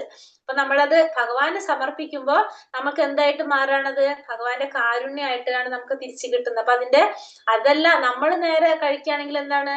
നമ്മൾ പാപത്തെയാണ് ഭുജിക്കുന്നത് എന്ന് പറയാം. ഭഗവാന്റെ ഉടമസ്ഥാവകാശം അവഗണിക്കുക വഴി അറിഞ്ഞുകൊണ്ട് ചെയ്യുന്ന പ്രകൃതി നിയമ ലംഘനം തന്നെയാണ് പാപത്തിന്റെ മൂലകാരണം. അപ്പൊ പാപത്തിന്റെ പ്രധാന കാരണം എന്താണ്? ഭഗവാന്റെ ഉടമസ്ഥാവകാശം അവഗണിക്കുക. ഈ ഭൗതിക പ്രകൃതിയിലുള്ള എല്ലാതും, ഒരു പൂ വിരിയുന്നത് ആർക്ക് വേണ്ടിയിട്ടാ? ഭഗവാന് വേണ്ടിയിട്ട് അല്ലെ? എല്ലാം ഭഗവാന് വേണ്ടിയിട്ട് വരും. ആ പൂവിന് പോയിട്ട് നടന്നു ചെന്ന് ഭഗവാന്റെ പാദത്തിൽ ഇരിക്കാൻ സാധിക്കില്ല. നമ്മൾ അത് പൊട്ടിച്ച് ഭഗവാന്റെ പാദത്തിൽ വെക്കുകയാണെങ്കിൽ നമ്മൾ ചെയ്യുന്ന ഏറ്റവും വലിയൊരു പ്രവൃത്തിയാണ് എന്ത്? അത് അല്ലെ? കാരണം ആ പൂവിന് എന്ത് കിട്ടിയാണ്? സാക്ഷാത്കാരം നേടാൻ സാധിക്കും. ഇപ്പൊ നമ്മൾ പറയുന്ന പോലെ തന്നെ ആ പൂവിനും എന്ത് കിട്ടാണ്? സാക്ഷാത്കാരം കിട്ടാണ്. അവിടെ ഭഗവത് സാക്ഷാത്കാരം കിട്ടാണ്. അപ്പൊ ആ പൂവിനെ സംബന്ധിച്ച് ആ പൂ വിരിയുന്നത് ഭഗവാന് വേണ്ടിയിട്ടാണ്. അപ്പൊ നമ്മൾ ആ പൂ പൊട്ടിച്ച് ഭഗവാന്റെ പാദത്തിൽ കൊണ്ടുവയ്ക്കുകയാണെങ്കിൽ ആ പൂവിന് എന്ത് കിട്ടി? അവിടെ ആത്മസാക്ഷാത്കാരം നേടാനായിട്ട് പൂവിന് സാക്ഷാത്കാരം നേടാൻ സാധിച്ചു. അതിന്റെ ജന്മം കഴിഞ്ഞോടെ. അപ്പൊ അങ്ങനെ നമ്മൾ ചെയ്യുന്നത് കൊണ്ട് എന്ത് സംഭവിക്കാണ്? അതിന്റെ ഒരു ജന്മത്തിന്റെ ഒരു പൂർണ്ണത അതിന് കിട്ടുകയാണ് ചെയ്യുന്നത് അല്ലെ? അപ്പൊ അതേപോലെ തന്നെ ഈ ഭൗതിക പ്രപഞ്ചത്തിൽ കാണുന്ന എല്ലാതും ആർക്ക് വേണ്ടിയിട്ടാണ്? ഭഗവാന് വേണ്ടിയിട്ടുള്ള. അപ്പൊ നമ്മളത് ഉപയോഗിക്കുന്നെങ്കിൽ എന്ത് വേണം?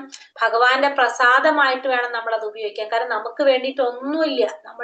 ഇപ്പൊ എന്ത് വേണം? നമ്മൾ എന്ത് ചെയ്യണമെങ്കിലും എല്ലാം ഭഗവാന്റെ ഉടമസ്ഥതയിലുള്ളതാണ്. അപ്പൊ നമ്മൾ എന്ത് ചെയ്തിരിക്കണം? ഭഗവാന് സമർപ്പിച്ചതിന് ശേഷം മാത്രം ഉപയോഗിക്കണം. കാരണം അപ്പോ നമുക്കത് ഭഗവാന്റെ കാരുണ്യമായിട്ട് തിരിച്ചു കിട്ടുകയാണ് ചെയ്യുന്നത്. ഇപ്പൊ നമ്മളൊരു വീട്ടിൽ പോയി കഴിഞ്ഞാൽ അവിടെ നിന്ന് എന്തെങ്കിലും ഒരു വസ്തു നമ്മൾ എടുക്കണമെങ്കിൽ അവരോട് ചോദിക്കും. അവരെ പെർമിഷൻ ഇല്ലാതെ നമുക്ക് അവിടെ നിന്നൊന്നും നമുക്ക് എടുക്കാൻ സാധിക്കില്ല അല്ലെ? അപ്പൊ അതേപോലെ തന്നെ നമ്മൾ എന്ത് ചെയ്യാം? നമ്മളെ സംബന്ധിച്ച് ഇത് നമ്മളുടെ റെന്റഡ് ഹൗസ് ആണ്. നമുക്കിവിടെ പെർമനന്റ് അല്ല. ഇവിടെ ഭൗതിക ലോകം എന്ന് പറഞ്ഞാൽ നമുക്ക് സ്ഥിരമായിട്ടുള്ള സ്ഥലമല്ല. ഭഗവാന്റെ ലോകത്തിൽ നമ്മൾ ഇവിടെ നിൽക്കാനായിട്ട് നമുക്ക് പെർമിഷൻ കിട്ടിയിരിക്കുകയാണ്. അത് നമ്മൾ ചെയ്ത പ്രവൃത്തിയുടെ ഫലമായിട്ട്. അപ്പൊ നമുക്ക് ഇവിടുന്ന് നമ്മൾ തിരിച്ചു പോകേണ്ടവരാണ്. അപ്പൊ നമുക്ക് ഇവിടുന്ന് പോകുമ്പോഴും നമ്മളിപ്പോ ഇവിടെ നിൽക്കുമ്പോഴും നമുക്ക് എന്തൊക്കെ നമ്മളോട് ഉപയോഗിക്കുന്നുണ്ടോ അതൊക്കെ ആരുടെ പെർമിഷനിലായിരിക്കണം ചെയ്യേണ്ടത്? ഭഗവാന്റെ പെർമിഷനോട് കൂടി ആയിരിക്കണം നമ്മൾ ചെയ്യേണ്ടത്. കാരണം നമ്മുടേതായിട്ട് ഇവിടെ ഒന്നുമില്ല. എല്ലാം ആരുടെയാണ്? ഭഗവാന്റെയാണ്. ഭഗവാന്റെ ഉടമസ്ഥതയിലുള്ളതാണ്. ഭഗവാന്റെ കാരുണ്യമാണ് നമുക്കിവിടെ ഇത്രയും കാര്യങ്ങൾ ഭഗവാൻ തന്നിരിക്കുന്നത്. നമുക്കിവിടെ നമ്മളെ രീതിയിൽ നമുക്ക് ആഗ്രഹിക്കുന്ന രീതിയിൽ ജീവിക്കാനും നമുക്ക് എല്ലാ സ്വാതന്ത്ര്യം തന്നിരിക്കുന്നത് ഭഗവാന്റെ കാരുണ്യം കൊണ്ടാണ്. നമ്മളപ്പോ അതിനെന്ത് ചെയ്യരുത്? നമ്മളതിനെ ദുരുപയോഗം ചെയ്യാനായിട്ട് പാടില്ല. അഥവാ ഭഗവാന്റെ വ്യവസ്ഥകൾ അനുസരിക്കാതെ ഇരിക്കുന്നത് മനുഷ്യന് നാശം വരുത്തുന്നു. അപ്പൊ നമ്മൾ ഭഗവാന്റെ വ്യവസ്ഥകൾ അനുസരിച്ചില്ലെങ്കിൽ സ്വാഭാവികമായിട്ട് നമുക്ക് എന്ത് സംഭവിക്കും? നാശം സംഭവിക്കും. നമ്മൾ പറയും നമുക്കൊന്നും മനസ്സിലാകുന്നില്ല അല്ലെ? പക്ഷെ എന്താണ് നമുക്ക് സംഭവിക്കുന്നത്? നമ്മൾ ഭഗവാൻ പറയുന്നത് അനുസരിക്കാതെ നമ്മൾ ജീവിക്കുക. അപ്പോഴാണ് നമുക്ക് എന്ത് സംഭവിക്കുന്നത്? നാശം സംഭവിക്കുന്നതെന്ന് നമുക്ക് പറയാനായിട്ട് പറ്റും.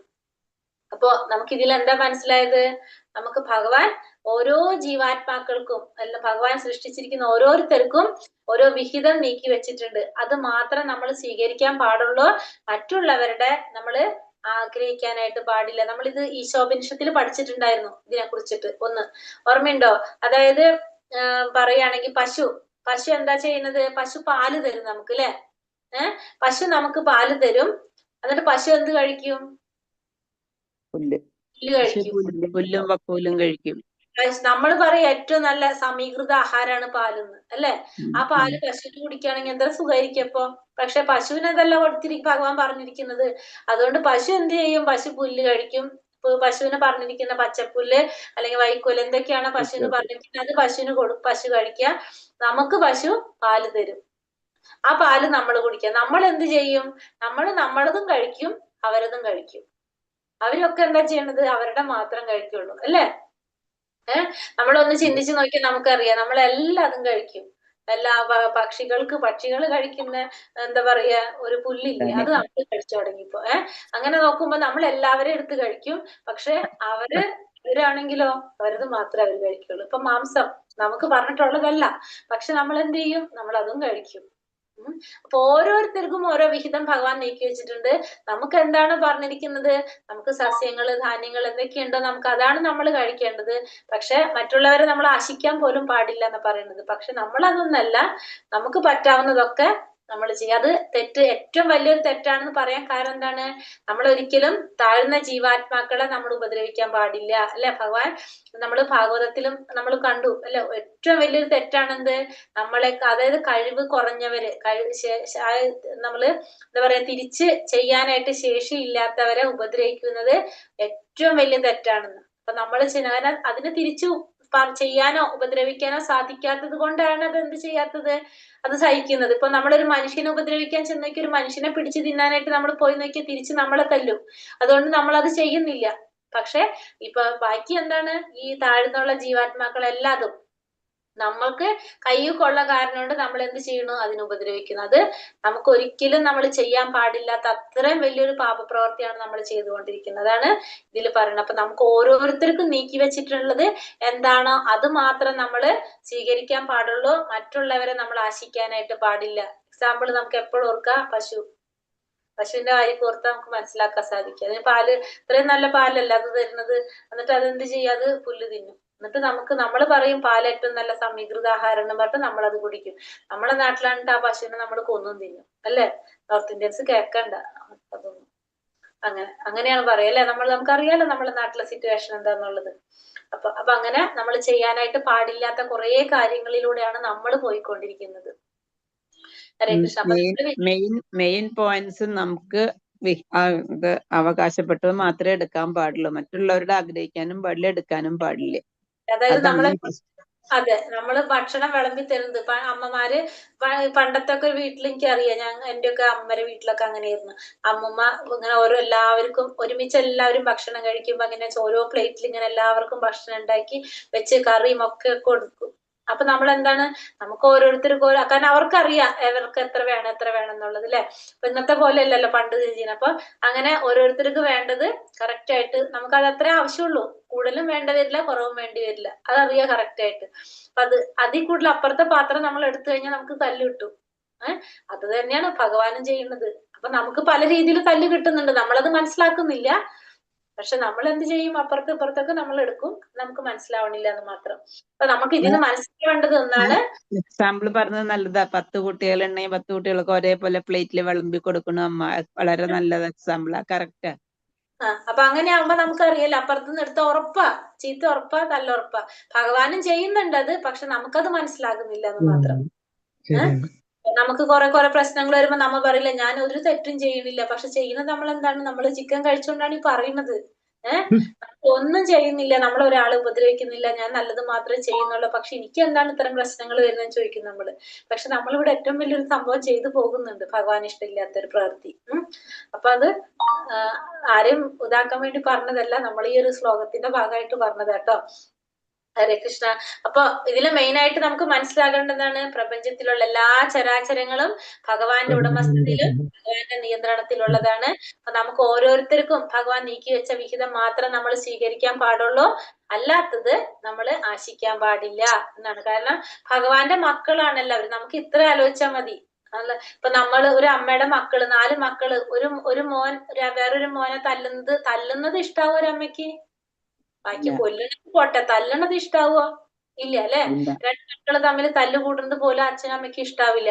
അപ്പൊ ഭഗവാനെ സംബന്ധിച്ച് ഭഗവാന്റെ മക്കളാണ് എല്ലാവരും. ഇപ്പൊ ഒരു മോൻ മറ്റൊരു മക്കള് മറ്റുള്ള മക്കളെ ഉപദ്രവിക്കുന്നത് ആർക്കെങ്കിലും സഹിക്കോ? അച്ഛന് സഹിക്കോ? ഇല്ല. സ്വാഭാവികമായിട്ട് അച്ഛനമ്മമാര് എങ്ങനെ ചെയ്യാ? കുറച്ചിങ്ങനെ വീക്ക് ആയവരെ കൂടുതൽ സപ്പോർട്ട് ചെയ്യും അല്ലെ? നമ്മളെല്ലാം അങ്ങനെയാണ് ചെയ്യുന്നത്, വീക്ക് ആയവരെ കൂടുതൽ സപ്പോർട്ട്. അപ്പൊ ഭഗവാൻ എപ്പോഴും എന്താ ചെയ്യാ? ഭഗവാൻ അവരുടെ ഭാഗത്ത് നിൽക്കുള്ളൂ. ഇപ്പൊ നമ്മള് ഇവരെ ഉപദ്രവിച്ചു കഴിഞ്ഞാൽ നമ്മളെ കൂടെ ഭഗവാൻ നിൽക്കൂല, അവരെ കൂടെ നിൽക്കുള്ളൂ. കാരണം ഭഗവാനെ സംബന്ധിച്ച് ഇപ്പൊ നമ്മൾ അത്യാവശ്യം പ്രാപ്തിയുള്ളവരാണ്, ബുദ്ധി വിവേകം ഉള്ളതാണ്. പക്ഷെ ഇവർക്ക് അതില്ലാന്ന് ഭഗവാൻ അറിയുന്നുണ്ട്. ഭഗവാൻ അവരൊപ്പം നിൽക്കും, നമുക്ക് കിട്ടുകയും ചെയ്യും ശിക്ഷ. അത്ര തന്നെ നമ്മളെ വീട്ടില് നമ്മളെ അച്ഛനമ്മമാര് ചെയ്യുന്ന തന്നെ. നമ്മള് സാമർത്ഥ്യം കാട്ടി ചെയ്യാൻ നിന്ന് കഴിഞ്ഞാൽ സാമർത്ഥ്യം കുറവുള്ളവരും കൂടെ അച്ഛനമ്മ നിൽക്കും, നമുക്ക് തല്ലും കിട്ടും. അത് തന്നെ ഭഗവാനും ചെയ്യും, ഒരു സംശയമില്ല അവിടെ. ഹരേ കൃഷ്ണ. ഹരേ കൃഷ്ണ. ഒച്ച മാത്രമുള്ള ആളെ കാണുന്നില്ലല്ലോ. ആരാണ്? 6:30 തൊട്ട് 10:15 10:20 വരെ. 10:30 വരെ നോക്കണ്ട, മോളിപ്പോ പോയിട്ട് വീടിക്കോളൂ. പറഞ്ഞ വീടിക്കോളൂ കേട്ടോ. ഹരേ കൃഷ്ണ. 6:30 തുടങ്ങിയിട്ടുണ്ട് കേട്ടോ. വേഗം അമ്മയോട് പറ, ഭക്ഷണം ഉണ്ടാക്കാൻ പറ, എന്നിട്ട് ഭഗവാനെ നെച്ചിട്ട് കഴിക്കാം. ഹരേ കൃഷ്ണ. അപ്പൊ നമ്മള് ഒന്നാമത്തെ മന്ത്രം നമ്മൾ പഠിച്ചു. നമ്മൾ എന്താ മനസ്സിലായത്? എല്ലാ ചരാചരങ്ങളും ഭഗവാന്റെ ഉടമസ്ഥതയിലുള്ളതാണ്, ഭഗവാനാൽ നിയന്ത്രിക്കപ്പെടുന്നതാണ്. ഒരുവൻ ഒരാൾക്ക് നീക്കി വെച്ചത് മാത്രം സ്വീകരിക്കാൻ പാടുള്ളൂ, മറ്റുള്ളവരെ ആശിക്കാൻ പാടില്ല എന്നുള്ളതാണ്. അപ്പൊ ഒന്നാമത്തെ മന്ത്രത്തിൽ നമ്മൾ കണ്ടത്. മറക്കരുത്, ഇതിങ്ങനെ ഓരോന്നോരോന്ന് പഠിച്ചു പോകുമ്പോ മറന്നു പോകും. അപ്പൊ അതുകൊണ്ട് ഒന്നാമത്തിൽ മെയിൻ ആയിട്ട് പറഞ്ഞ പോയിന്റ്, എല്ലാം ഭഗവാന്റെ നിയന്ത്രണത്തിലുള്ളതും ഭഗവാന്റെ ഉടമസ്ഥതയിലുള്ളതാണ്. അപ്പൊ എല്ലാവർക്കും ഭഗവാൻ ഓരോ വിഹിതം നീക്കി വെച്ചിട്ടുണ്ട്, അത് മാത്രം സ്വീകരിക്കാൻ പാടുള്ളൂ, മറ്റുള്ളവരുടെ ആശിക്കാൻ പാടില്ല എന്നുള്ളതാണ് ഒന്നാമത്തെ. ക്വസ്റ്റ്യൻ ആൻസർ നോക്കാം നമുക്ക്.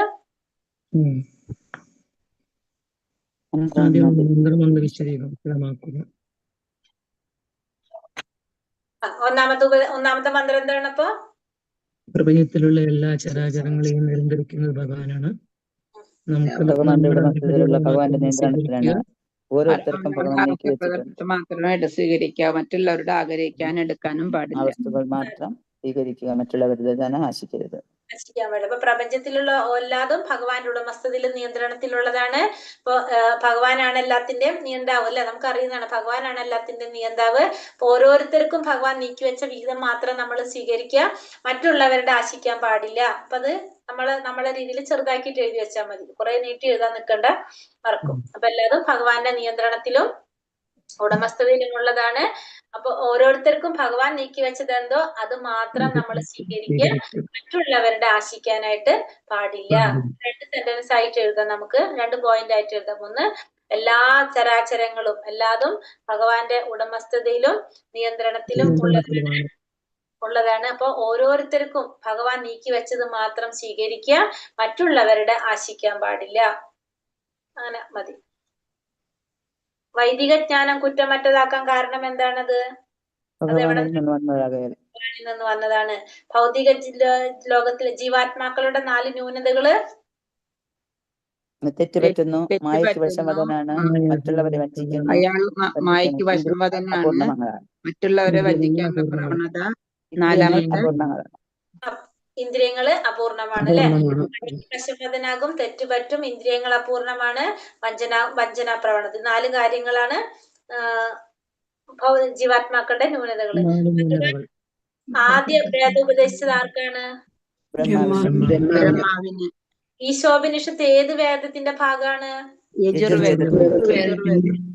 പരാപ്രകൃതി അപരാപ്രകൃതി എന്താണ്? പരാപ്രകൃതി ജീവാത്മാക്കള്, അപരാപ്രകൃതി ഭൗതിക മൂലങ്ങളായ ഭൂമി, ജലം, വായു, ആകാശം, ബുദ്ധി, മനസ്സഹങ്കാരം എന്നിൽ നിന്നുള്ളവായത്. ഭൗതിക പ്രകൃതിയാണ് അപരാപ്രകൃതി എന്ന് എഴുതിയാലും മതി. കമ്മ്യൂണിസം, ക്യാപിറ്റലിസം, വർണ്ണാശ്രമം എന്താണ്? അതറിയില്ല. വേണമെന്നില്ല, ഒരു മിനിറ്റ്, അത് അത്ര മനസ്സിലായൂല. അത് പറഞ്ഞു, പക്ഷെ അത് അത്ര ആവശ്യമുള്ളതല്ല, ഇതില് പറഞ്ഞിരിക്കുന്നു മാത്രമേ ഉള്ളൂ.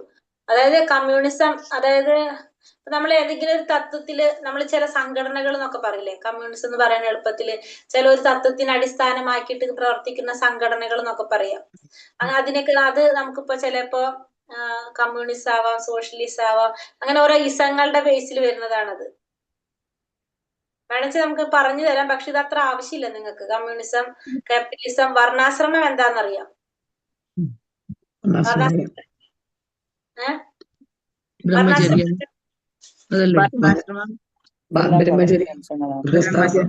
പ്രസ്ഥം, സന്യാസം, ബ്രഹ്മചര്യ, ഗൃഹസ്ഥാശ്രമം, വാനം. വാനപ്രസ്ഥം, സന്യാസം. സന്യാസം. സന്യാസം അല്ലെ? അതാണ് 4 വർണ്ണങ്ങളും ആശ്രമങ്ങളും. 4 വർണ്ണങ്ങളും 4 ആശ്രമം. 4 വർണ്ണങ്ങളും ഏതൊക്കെയാണ് 4 വർണ്ണങ്ങള്? ബ്രാഹ്മണൻ, ക്ഷത്രിയർ, വൈശ്യർ, ശൂദ്രർ. 4 ആശ്രമങ്ങള് ഏതൊക്കെയാണ്? ബ്രഹ്മചര്യം, ബ്രഹ്മചര്യം, ഗൃഹസ്ഥാശ്രമം, വാനപ്രസ്ഥം, സന്യാസം. വാനപ്രസ്ഥം, സന്യാസം. ആശ്രമങ്ങള്. പിന്നെ ഭഗവത്ഗീത 9:26 ഭഗവാൻ എന്താ പറഞ്ഞത്? അത് പത്രം പുഷ്പം ഫലം ഭഗവാന്റെ കാരുണ്യം കൈക്കൊള്ളണം. അതെല്ലാം ഭഗവാനെ നിവേദിക്കാതെ ഭക്ഷിക്കരുത്, അത് പാപമാണ്. സ്നേഹത്തോടെ ഭക്ഷിക്കുക, എല്ലാം ഭഗവാന് സമർപ്പിക്കണം, എല്ലാം സമർപ്പിച്ച് കഴിക്കണം, ഭക്തിയോട് കൂടിയിട്ടാ. ഭക്തിയോട് കൂടിയെല്ലാം ഭഗവാന് സമർപ്പിച്ച് കഴിക്കുക. അതാണ് പറഞ്ഞ പത്രം പുഷ്പം ഫലം തോയ, അതല്ല ശ്ലോകം വരുന്നത്. അതെ അതെ അതെ. മനുഷ്യരുടെ പാപത്തിന് അല്ലെങ്കിൽ നാശത്തിന് കാരണമാകുന്നത് എന്താണ്? ഭഗവാന്റെ വ്യവസ്ഥകൾ അനുസരിക്കാതിരിക്കുന്നത്. പാപത്തിന് കാരണം ചെയ്യുമ്പോ പാപം വരുന്നത്. അറിഞ്ഞുകൊണ്ട് ചെയ്യുന്ന പ്രകൃതി നിയമ ലംഘനം തന്നെയാണ് പാപത്തിന് കാരണം. ഭഗവാന്റെ വ്യവസ്ഥകൾ അനുസരിച്ചില്ലെങ്കിൽ നമുക്ക് നാശം സംഭവിക്കും. അവസാനത്തെ പോയിന്റ് ലംഘനമാണ് പാപത്തിന്റെ മൂലകാരണം. അപ്പൊ അത്രയും മനസ്സിലായല്ലോ. ഇനി ഇതുകൂടി പറയില്ല, കമ്മ്യൂണിസം അതൊന്ന് ജസ്റ്റ് പറഞ്ഞുതരാം. അത് നിർബന്ധമില്ല, ആവശ്യമില്ല, മനസ്സിലാക്കാൻ വേണ്ടിട്ട് മാത്രം. അതായത് ഇവിടെ പറഞ്ഞത് തന്നെ കമ്മ്യൂണിസോ ക്യാപിറ്റലിസോ. കമ്മ്യൂണിസം നമ്മൾ പറഞ്ഞത് എന്താണ്? കമ്മ്യൂണിസം എന്ന് വെച്ചിട്ടുണ്ടെങ്കിൽ ആർക്ക് മാത്രാണ്? എല്ലാവരെയും ഒരേപോലെ കാണാം. കമ്മ്യൂണിറ്റി എന്ന് അറിയില്ല, നമുക്ക് എല്ലാതും ഒരേപോലെയാണ്. അപ്പൊ അവിടെ ആർക്കും എന്തില്ല, ഒരു ഇമ്പോർട്ടൻസ് ഇല്ല. ഇപ്പൊ നല്ല യോഗ്യതകളുള്ളവരും അല്ലാത്തവരും എല്ലാം അവിടെ എങ്ങനെയാണ്? ഒരേപോലെ ആയിരിക്കും കമ്മ്യൂണിസത്തിൽ പറയുന്നത്. അതല്ലേ പറഞ്ഞത് കഴിവുള്ളവർക്ക് അവസരം ലഭിക്കില്ല, പുരോഗമനം കുറവായിരിക്കും എന്നൊക്കെ പറഞ്ഞത് അതല്ലേ? അതന്നെ മാതാജി. കമ്മ്യൂണിസം എന്ന് പറഞ്ഞാൽ അതാ പറഞ്ഞത്.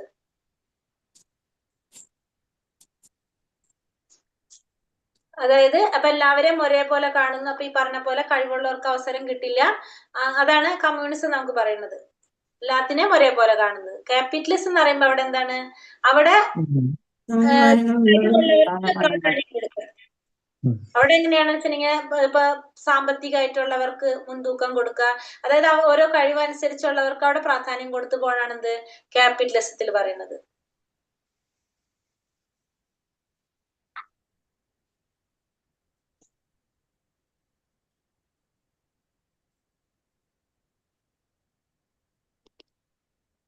ഒരു പോയിന്റ് പറയാനുള്ള, മനുഷ്യജന്മം സിദ്ധിച്ച അയാള് ഭഗവാന്റെ ഭക്തനാവണമെന്ന്.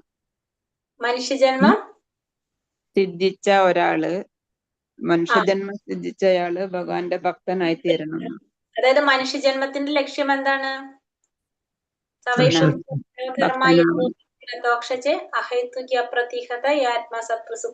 അല്ലെ?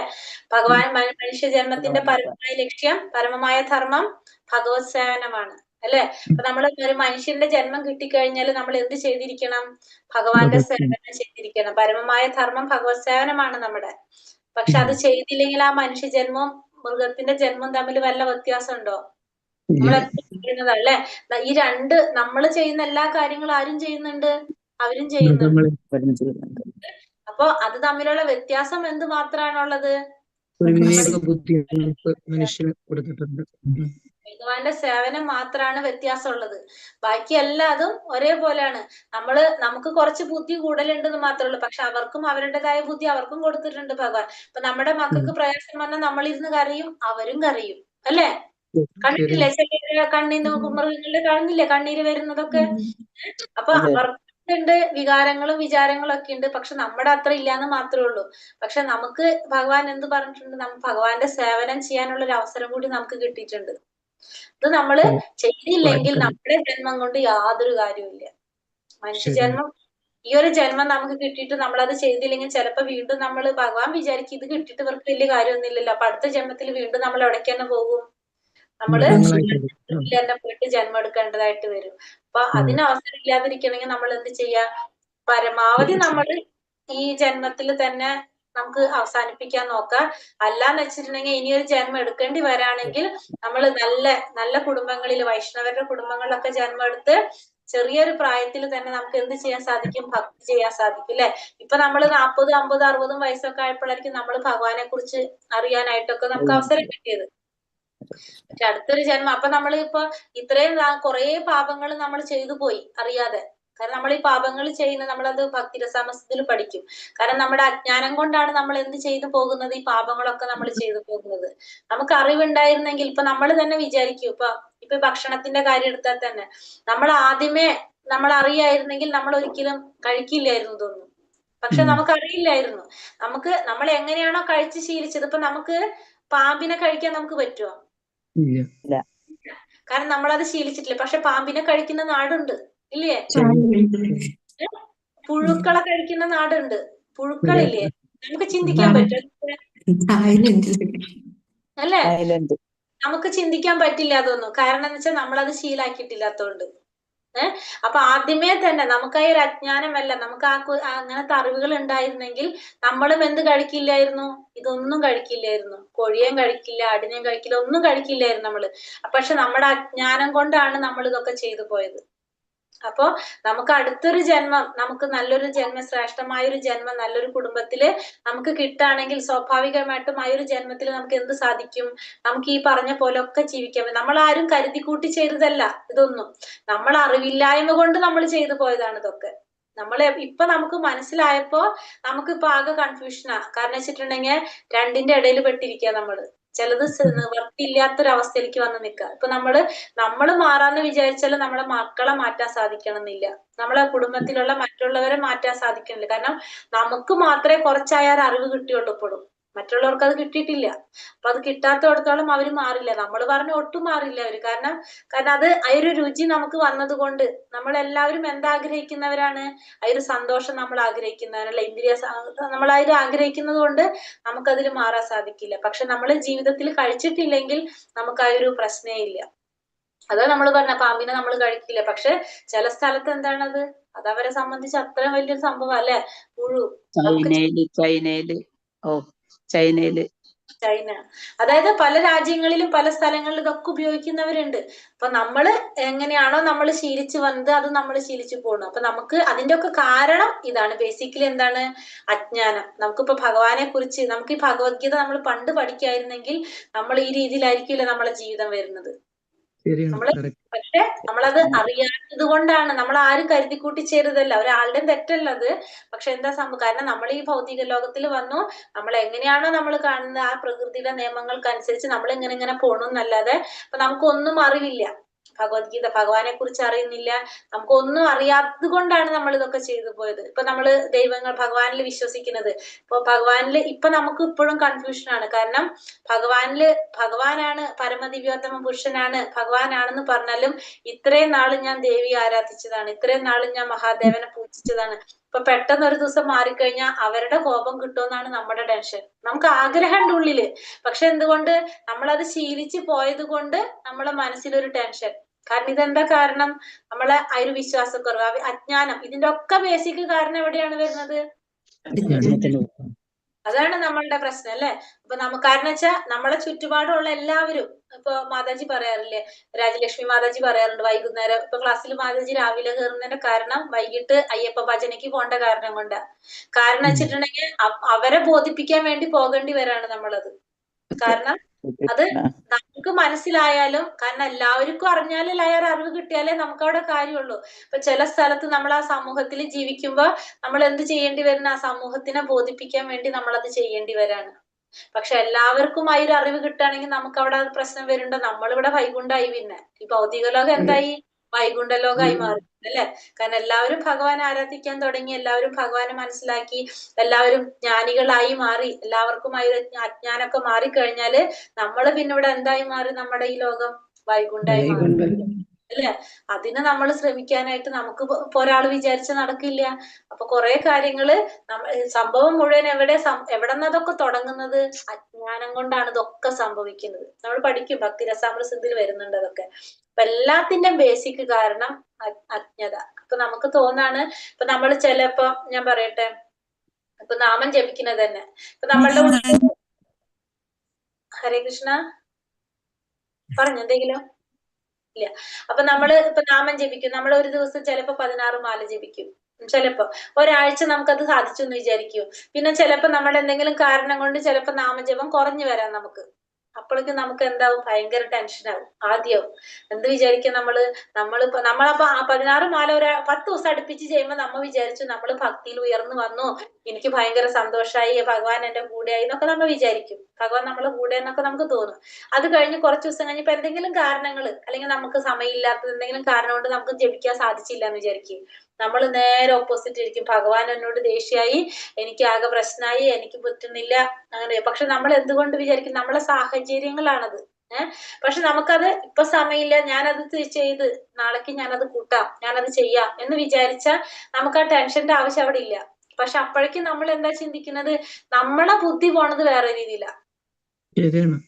കാരണം നമ്മളൊരു ഭക്തനാണെങ്കിൽ നമ്മ അങ്ങനെ ചിന്തിക്കില്ല. കാരണം നമ്മുടെ പ്രോബ്ലം എവിടെയാണ്, നമ്മളത് ആവാത്തതാണ് പ്രശ്നം, അല്ലെ? കാരണം നമുക്ക് സമയമെടുക്കും കുറെ. നമ്മൾ വിചാരിക്കും ഒരു ഭക്തന്റെ ക്വാളിറ്റീസ് നമ്മൾ പഠിച്ചു, അല്ലെ? ഭഗവത്ഗീതയിൽ പഠിച്ചു. കാരണം അത്രയും ക്വാളിറ്റികൾ ഉണ്ടാവുമ്പോഴേ നമ്മളൊരു ഭക്തനാവുള്ളൂ. ഫസ്റ്റ് തന്നെ നമുക്ക് എടുത്താൽ അറിയാലോ, ശത്രുക്കളെ നമുക്ക് മിത്രമായിട്ട് കാണാൻ സാധിക്കുമോ? നമ്മളെ ഏറ്റവും വലിയ ശത്രുവിനെ നമ്മളെ മുന്നിൽ വന്നാൽ നമ്മൾ ആ ശത്രുവിന് ഒപ്പം തിരിയും, അല്ലേ? മനസ്സിലാക്ക നമ്മൾ ആരായിട്ടില്ല, ഭക്തനായിട്ടില്ല എന്ന്. ബാക്കിയൊക്കെ നമ്മൾ വിട്ടുകള. ശത്രുവിനെ സമയം പിടിക്കും നമുക്ക്. അപ്പൊ നമ്മൾ എപ്പോഴും വിചാരിക്കുക, നമ്മളെ ജീവിതത്തിൽ ഈ അപ്പ് ആൻഡ് ഡൗൺ ഉണ്ടായിക്കൊണ്ടിരിക്കുന്നത് എന്തുകൊണ്ടാണ്? നമ്മൾ കൊറേ കർമ്മങ്ങൾ നമ്മൾ ശരിയായിട്ടില്ല. കഴിഞ്ഞ ജന്മത്തിൽ ചെയ്തപ്പോട്ട് ഈ ജന്മത്തിൽ തന്നെ നമ്മൾ ചെയ്തോണ്ടിരിക്കുന്നുണ്ട്, അല്ലെ? അപ്പൊ അതൊക്കെ ഇങ്ങനെ നമുക്ക് ഇതിൽ പറയുന്നുണ്ട്, അത് ഭക്തി രസാമൃതത്തിൽ പറയുന്നുണ്ട്. നമുക്ക് കുറെയൊക്കെ പാകമായിട്ടുണ്ടാവും, കുറെയൊക്കെ പാകം ആവാണ്ടിരിക്കുന്നുണ്ടാവും. അതായത് നമ്മൾ പറയില്ല, പഴുത്ത ഫലം ഉണ്ടാവും, പച്ചയായിട്ട് നിൽക്കുന്നുണ്ട്, അത് പഴുത്ത് വരാൻ സമയം പിടിക്കും. ചിലത് ഇങ്ങനെ അതിന്റെ ഇത് വന്നിട്ടുണ്ടാവുള്ളൂ, മുള വന്നിട്ടുണ്ടാവുള്ളൂ, ഇനി അത് പതുക്കെ വിരിഞ്ഞ് പൂവായി കായായി വരുമ്പോ ഇനിയും സമയം പിടിക്കും. പക്ഷെ നമുക്ക് എന്ത് പറ്റത്, നാമജപത്തിൽ കൂടെ നമുക്ക് അതൊക്കെ കുറയ്ക്കാൻ പറ്റും. അപ്പോൾ നമ്മളിതൊക്കെ ഇങ്ങനെ ചെയ്തുകൊണ്ടിരിക്കുമ്പോ നമ്മളെ പരീക്ഷിക്കാൻ ഒരാളുണ്ട്. ആരാണ്? മായാദേവി, അല്ലെ? ഭഗവാന്റെ ശക്തി. അത് നമ്മളെ അപ്പൊ നമ്മളിങ്ങനെ കുറെ നമ്മളിങ്ങനെ ചെയ്തിട്ടുണ്ടാവും. അപ്പൊ നമ്മളെ ഇടയ്ക്കിടയ്ക്ക് ഇങ്ങനെ നമ്മൾ കറക്റ്റ് ആയിട്ട് ആ ട്രാക്കിലേക്ക് പോവാനാണെന്ന് മനസ്സിലാവുമ്പോഴാണ് നമുക്ക് ഈ പരീക്ഷണങ്ങൾ വരുന്നത്. നമ്മളെ ഉള്ളില് നമ്മൾ പോലും അറിയാതെ ഭഗവാൻ ആഗ്രഹിച്ചു തുടങ്ങാണ്. നമ്മളെല്ലാവരുടെ ഉള്ളിൽ എന്തുണ്ട്? ഭഗവാനോടുള്ള ഒരു ആഗ്രഹമുണ്ട്. കാരണം എല്ലാവരും ഭഗവാന്റെ അംശമാണ്. നമ്മുടെ അച്ഛനോടും അമ്മനോടും നമുക്ക് കണ്ടാലും കണ്ടില്ലെങ്കിലും നമുക്ക് സ്നേഹമില്ലേ? അതേപോലെ തന്നെ ഭഗവാൻ നമ്മുടെ അച്ഛനല്ലേ? അപ്പൊ നമുക്ക് എല്ലാവർക്കും നമ്മളുള്ളിൽ എന്തുണ്ട്? ഭഗവാനോടായൊരു സ്നേഹമുണ്ട്. ചിലവർക്ക് അത് പെട്ടെന്ന് മനസ്സിലാകും, ചിലവർക്ക് അത് മനസ്സിലാകുന്നില്ല എന്നുള്ളു. പക്ഷെ ബേസിക്കലി എന്താണ്? എല്ലാവരുടെ ഉള്ളിൽ അതുണ്ട്. പക്ഷെ അപ്പൊ അത് ആര് പരീക്ഷിക്കും സത്യസന്ധാണെന്നുള്ളത്? മായാദേവി പരീക്ഷിക്കും. അപ്പൊ നമ്മൾ ഈ നാമം ജപിക്കാനൊക്കെ തുടങ്ങുമ്പോ നമ്മൾ ഇങ്ങനെ ഒരുവിധം നല്ല രീതിയിൽ ആ ഭക്തിയിൽ നമുക്ക് തോന്നാണ്, നമ്മളിങ്ങനെ ആ ഗ്രാഫ് ഇങ്ങനെ മുകളിലേക്ക് വരുന്ന കാണുമ്പോ ഒരൊറ്റ അടി തരുന്ന പോലെ നമ്മളെ പരീക്ഷിക്കും. അപ്പോ നമുക്ക് തോന്നുന്നത് എന്താണ്? നമ്മളെ ഭക്തിക്ക് എന്തോ പ്രോബ്ലം, നമ്മളെ ഭക്തി മുന്നിലേക്ക് പോകുന്നതിന്റെ ലക്ഷണമാണത് അങ്ങനെ നമുക്ക് സംഭവിക്കുന്നത്. കാരണം പരീക്ഷണം വരുന്നത് എപ്പോഴാണ്? ആരെയാ പരീക്ഷിക്കുക? പോണവരല്ലേ പരീക്ഷിക്കത്തുള്ളൂ, അല്ലാത്തവരെ പരീക്ഷിക്കേണ്ട ആവശ്യമില്ലല്ലോ. കാരണം അവരെന്തായാലും ാണ്. അപ്പൊ മുകളിലേക്ക് പോകുമ്പോഴാണ് പരീക്ഷണം വരാൻ നമ്മൾ ഉറപ്പിച്ചോ. നിങ്ങൾ നാമം ചെല്ലുമ്പോൾ നിങ്ങൾക്ക് തടസ്സങ്ങൾ ഉണ്ടാവുക, നിങ്ങളിപ്പോ ക്ലാസ് അറ്റൻഡ് ചെയ്യാനിരിക്കുമ്പോൾ നിങ്ങൾക്ക് ബുദ്ധിമുട്ടുകൾ ഉണ്ടാവുക. അപ്പൊ നമുക്ക് ഉറപ്പിക്കാം നമ്മൾ ശരിയായ ട്രാക്കിൽ കൂടെ പോയിക്കൊണ്ടിരിക്കുക എന്നുള്ളത്. നമുക്ക് 100% ഉറപ്പിക്കുക നമ്മളെ ട്രാക്ക് കറക്റ്റ് ആണ്. കാരണം അതുകൊണ്ടാണ് നമ്മളെ പരീക്ഷിക്കാനായിട്ട് ആര് വന്നിരിക്കുന്നത്? മായാദേവി. ചിലപ്പോ മക്കളെ രൂപത്തിൽ വരാം, ഭർത്താവിന്റെ രൂപത്തിൽ വരാം, അമ്മയുടെ രൂപത്തിൽ വരാം, ഫ്രണ്ട്സിന്റെ രൂപത്തിൽ വരാം, ആരുടെ രൂപത്തിൽ വേണമെങ്കിലും വരാം. ക്ലാസ് അറ്റൻഡ് ചെയ്യുമ്പോ നമുക്കൊരു ഫോണായിട്ട് വരാം, അല്ലെ? സംസാരിക്കാനായിട്ട്. അന്നത്തെ ക്ലാസ് പോയി. അപ്പൊ എന്തായി? അന്ന് അങ്ങനെ കിട്ടി. നാമം ജപിക്കാനിരിക്കുമ്പോ വീട്ടില് ഗസ്റ്റ് വരാം, ചെയ്യണം. അവര് പോയി കഴിയുമ്പോ നമ്മളത് ചെയ്യാൻ നോക്കണം. അതാണ് അവിടെ പരീക്ഷിക്കുന്നത്. അപ്പൊ നമ്മളത് എങ്ങനെയെങ്കിലും ചെയ്യാൻ നോക്കാം. അഥവാ ഇന്ന് സാധിച്ചില്ല, നാളേക്ക് അത് ക്യാരി ഫോർവേഡ് ചെയ്ത് കൊണ്ടുപോകാം. അതെങ്ങനെയെങ്കിലും നമ്മൾ തീർക്കാൻ നോക്കാം. വിട്ട് കളയരുത്, നമ്മൾ പിന്നിലേക്ക് പോവരുത്. പിന്നിലേക്ക് പോയി കഴിഞ്ഞാല് നമ്മൾ നമ്മൾ തോറ്റു, മായാദേവി ജയിച്ചു. ഇവിടെ നമ്മൾ തോൽക്കാൻ പാടില്ല. അതാണ് നമ്മൾ എപ്പോഴും ചിന്തിക്കേണ്ടത്. നമ്മൾ പിന്നിലേക്ക് പോവാതിരിക്കാനായിട്ട് ശ്രമിക്കണം. കാരണം എല്ലാവർക്കും പരീക്ഷണങ്ങൾ വരും. 100% ഉറപ്പാണ്. നമ്മൾ മുന്നിലേക്ക് പോകും തോറും നമുക്ക് പരീക്ഷണങ്ങൾ ഉറപ്പ്. അതിനെ നമുക്ക് തടസ്സങ്ങൾ മാത്രമേ വരുന്നുള്ളൂ. അത് വരും. അത് നമ്മൾ മുന്നിലേക്ക് വരുമ്പോ സ്വാഭാവികമായിട്ടും പെട്ടെന്ന് നമുക്കത് കാണാം. അപ്പൊ അതിന്റെ അർത്ഥം നമ്മൾ പോകുന്ന ട്രാക്ക് കറക്റ്റ് ആണെന്ന് മനസ്സിലാക്കാം നമുക്ക്. അപ്പൊ നമ്മൾ എന്ത് ചെയ്യാം? ഇപ്പൊ നാമജപം ജപിക്കുന്നെങ്കിൽ ആ ജപം നമ്മൾ ചെയ്യാം. ഇപ്പൊ നമുക്ക് 10 എണ്ണം പറ്റുന്നുള്ളൂ, 10 എണ്ണം ചെയ്യാം. 10 എണ്ണം പറ്റണില്ല, 5 എണ്ണെങ്കിൽ 5 എണ്ണം ചെയ്യാം, ബാക്കി നാളെ ചെയ്യാം. ഇന്ന് പറ്റണില്ല, നമ്മൾ നാളേക്ക് വെക്കാം. പക്ഷെ നമ്മളെ മനസ്സിൽ നമുക്കറിയാം നമുക്ക് കട ഉണ്ട്, 5 എണ്ണം കട ഉണ്ട്, എനിക്ക് വീട്ടേണ്ടതാണ്. അപ്പൊ നമ്മളെ പരീക്ഷിക്കുന്നവർ ഫെയിൽ ആയിക്കോളും. അല്ലെങ്കിൽ നമ്മൾ പെട്ടെന്ന് സറണ്ടർ ആയിക്കൊടുക്കുക, ഫെയിൽ ആവാണ് അല്ലെ. അത് നമ്മൾ ചെയ്യരുത്. നമ്മൾ മുന്നിലേക്ക് തന്നെ പോയിക്കൊണ്ടിരിക്കുക. അങ്ങനെ നമ്മൾ ചെയ്താൽ നമ്മൾ ഓട്ടോമാറ്റിക്കലി നമ്മൾ അതിൽ ഉറച്ചു നിൽക്കും. നമുക്ക് ഉറച്ചു നിൽക്കാനായിട്ട് സാധിക്കും. ഇപ്പൊ നാമജപം, ഭാഗവത ശ്രവണം, അത് രണ്ടും നമ്മൾ ചെയ്തു കഴിഞ്ഞാൽ ഇപ്പൊ ഫസ്റ്റ് നമ്മൾ നാമജപത്തിൽ കൂടെയല്ല നമ്മൾ ഫസ്റ്റ് തുടങ്ങുന്നത് ശ്രവണം. എത്രത്തോളം സാധിക്കും അത്രത്തോളം നമ്മൾ ചെയ്യാൻ പറ്റുന്ന പോലെ ചെയ്യും.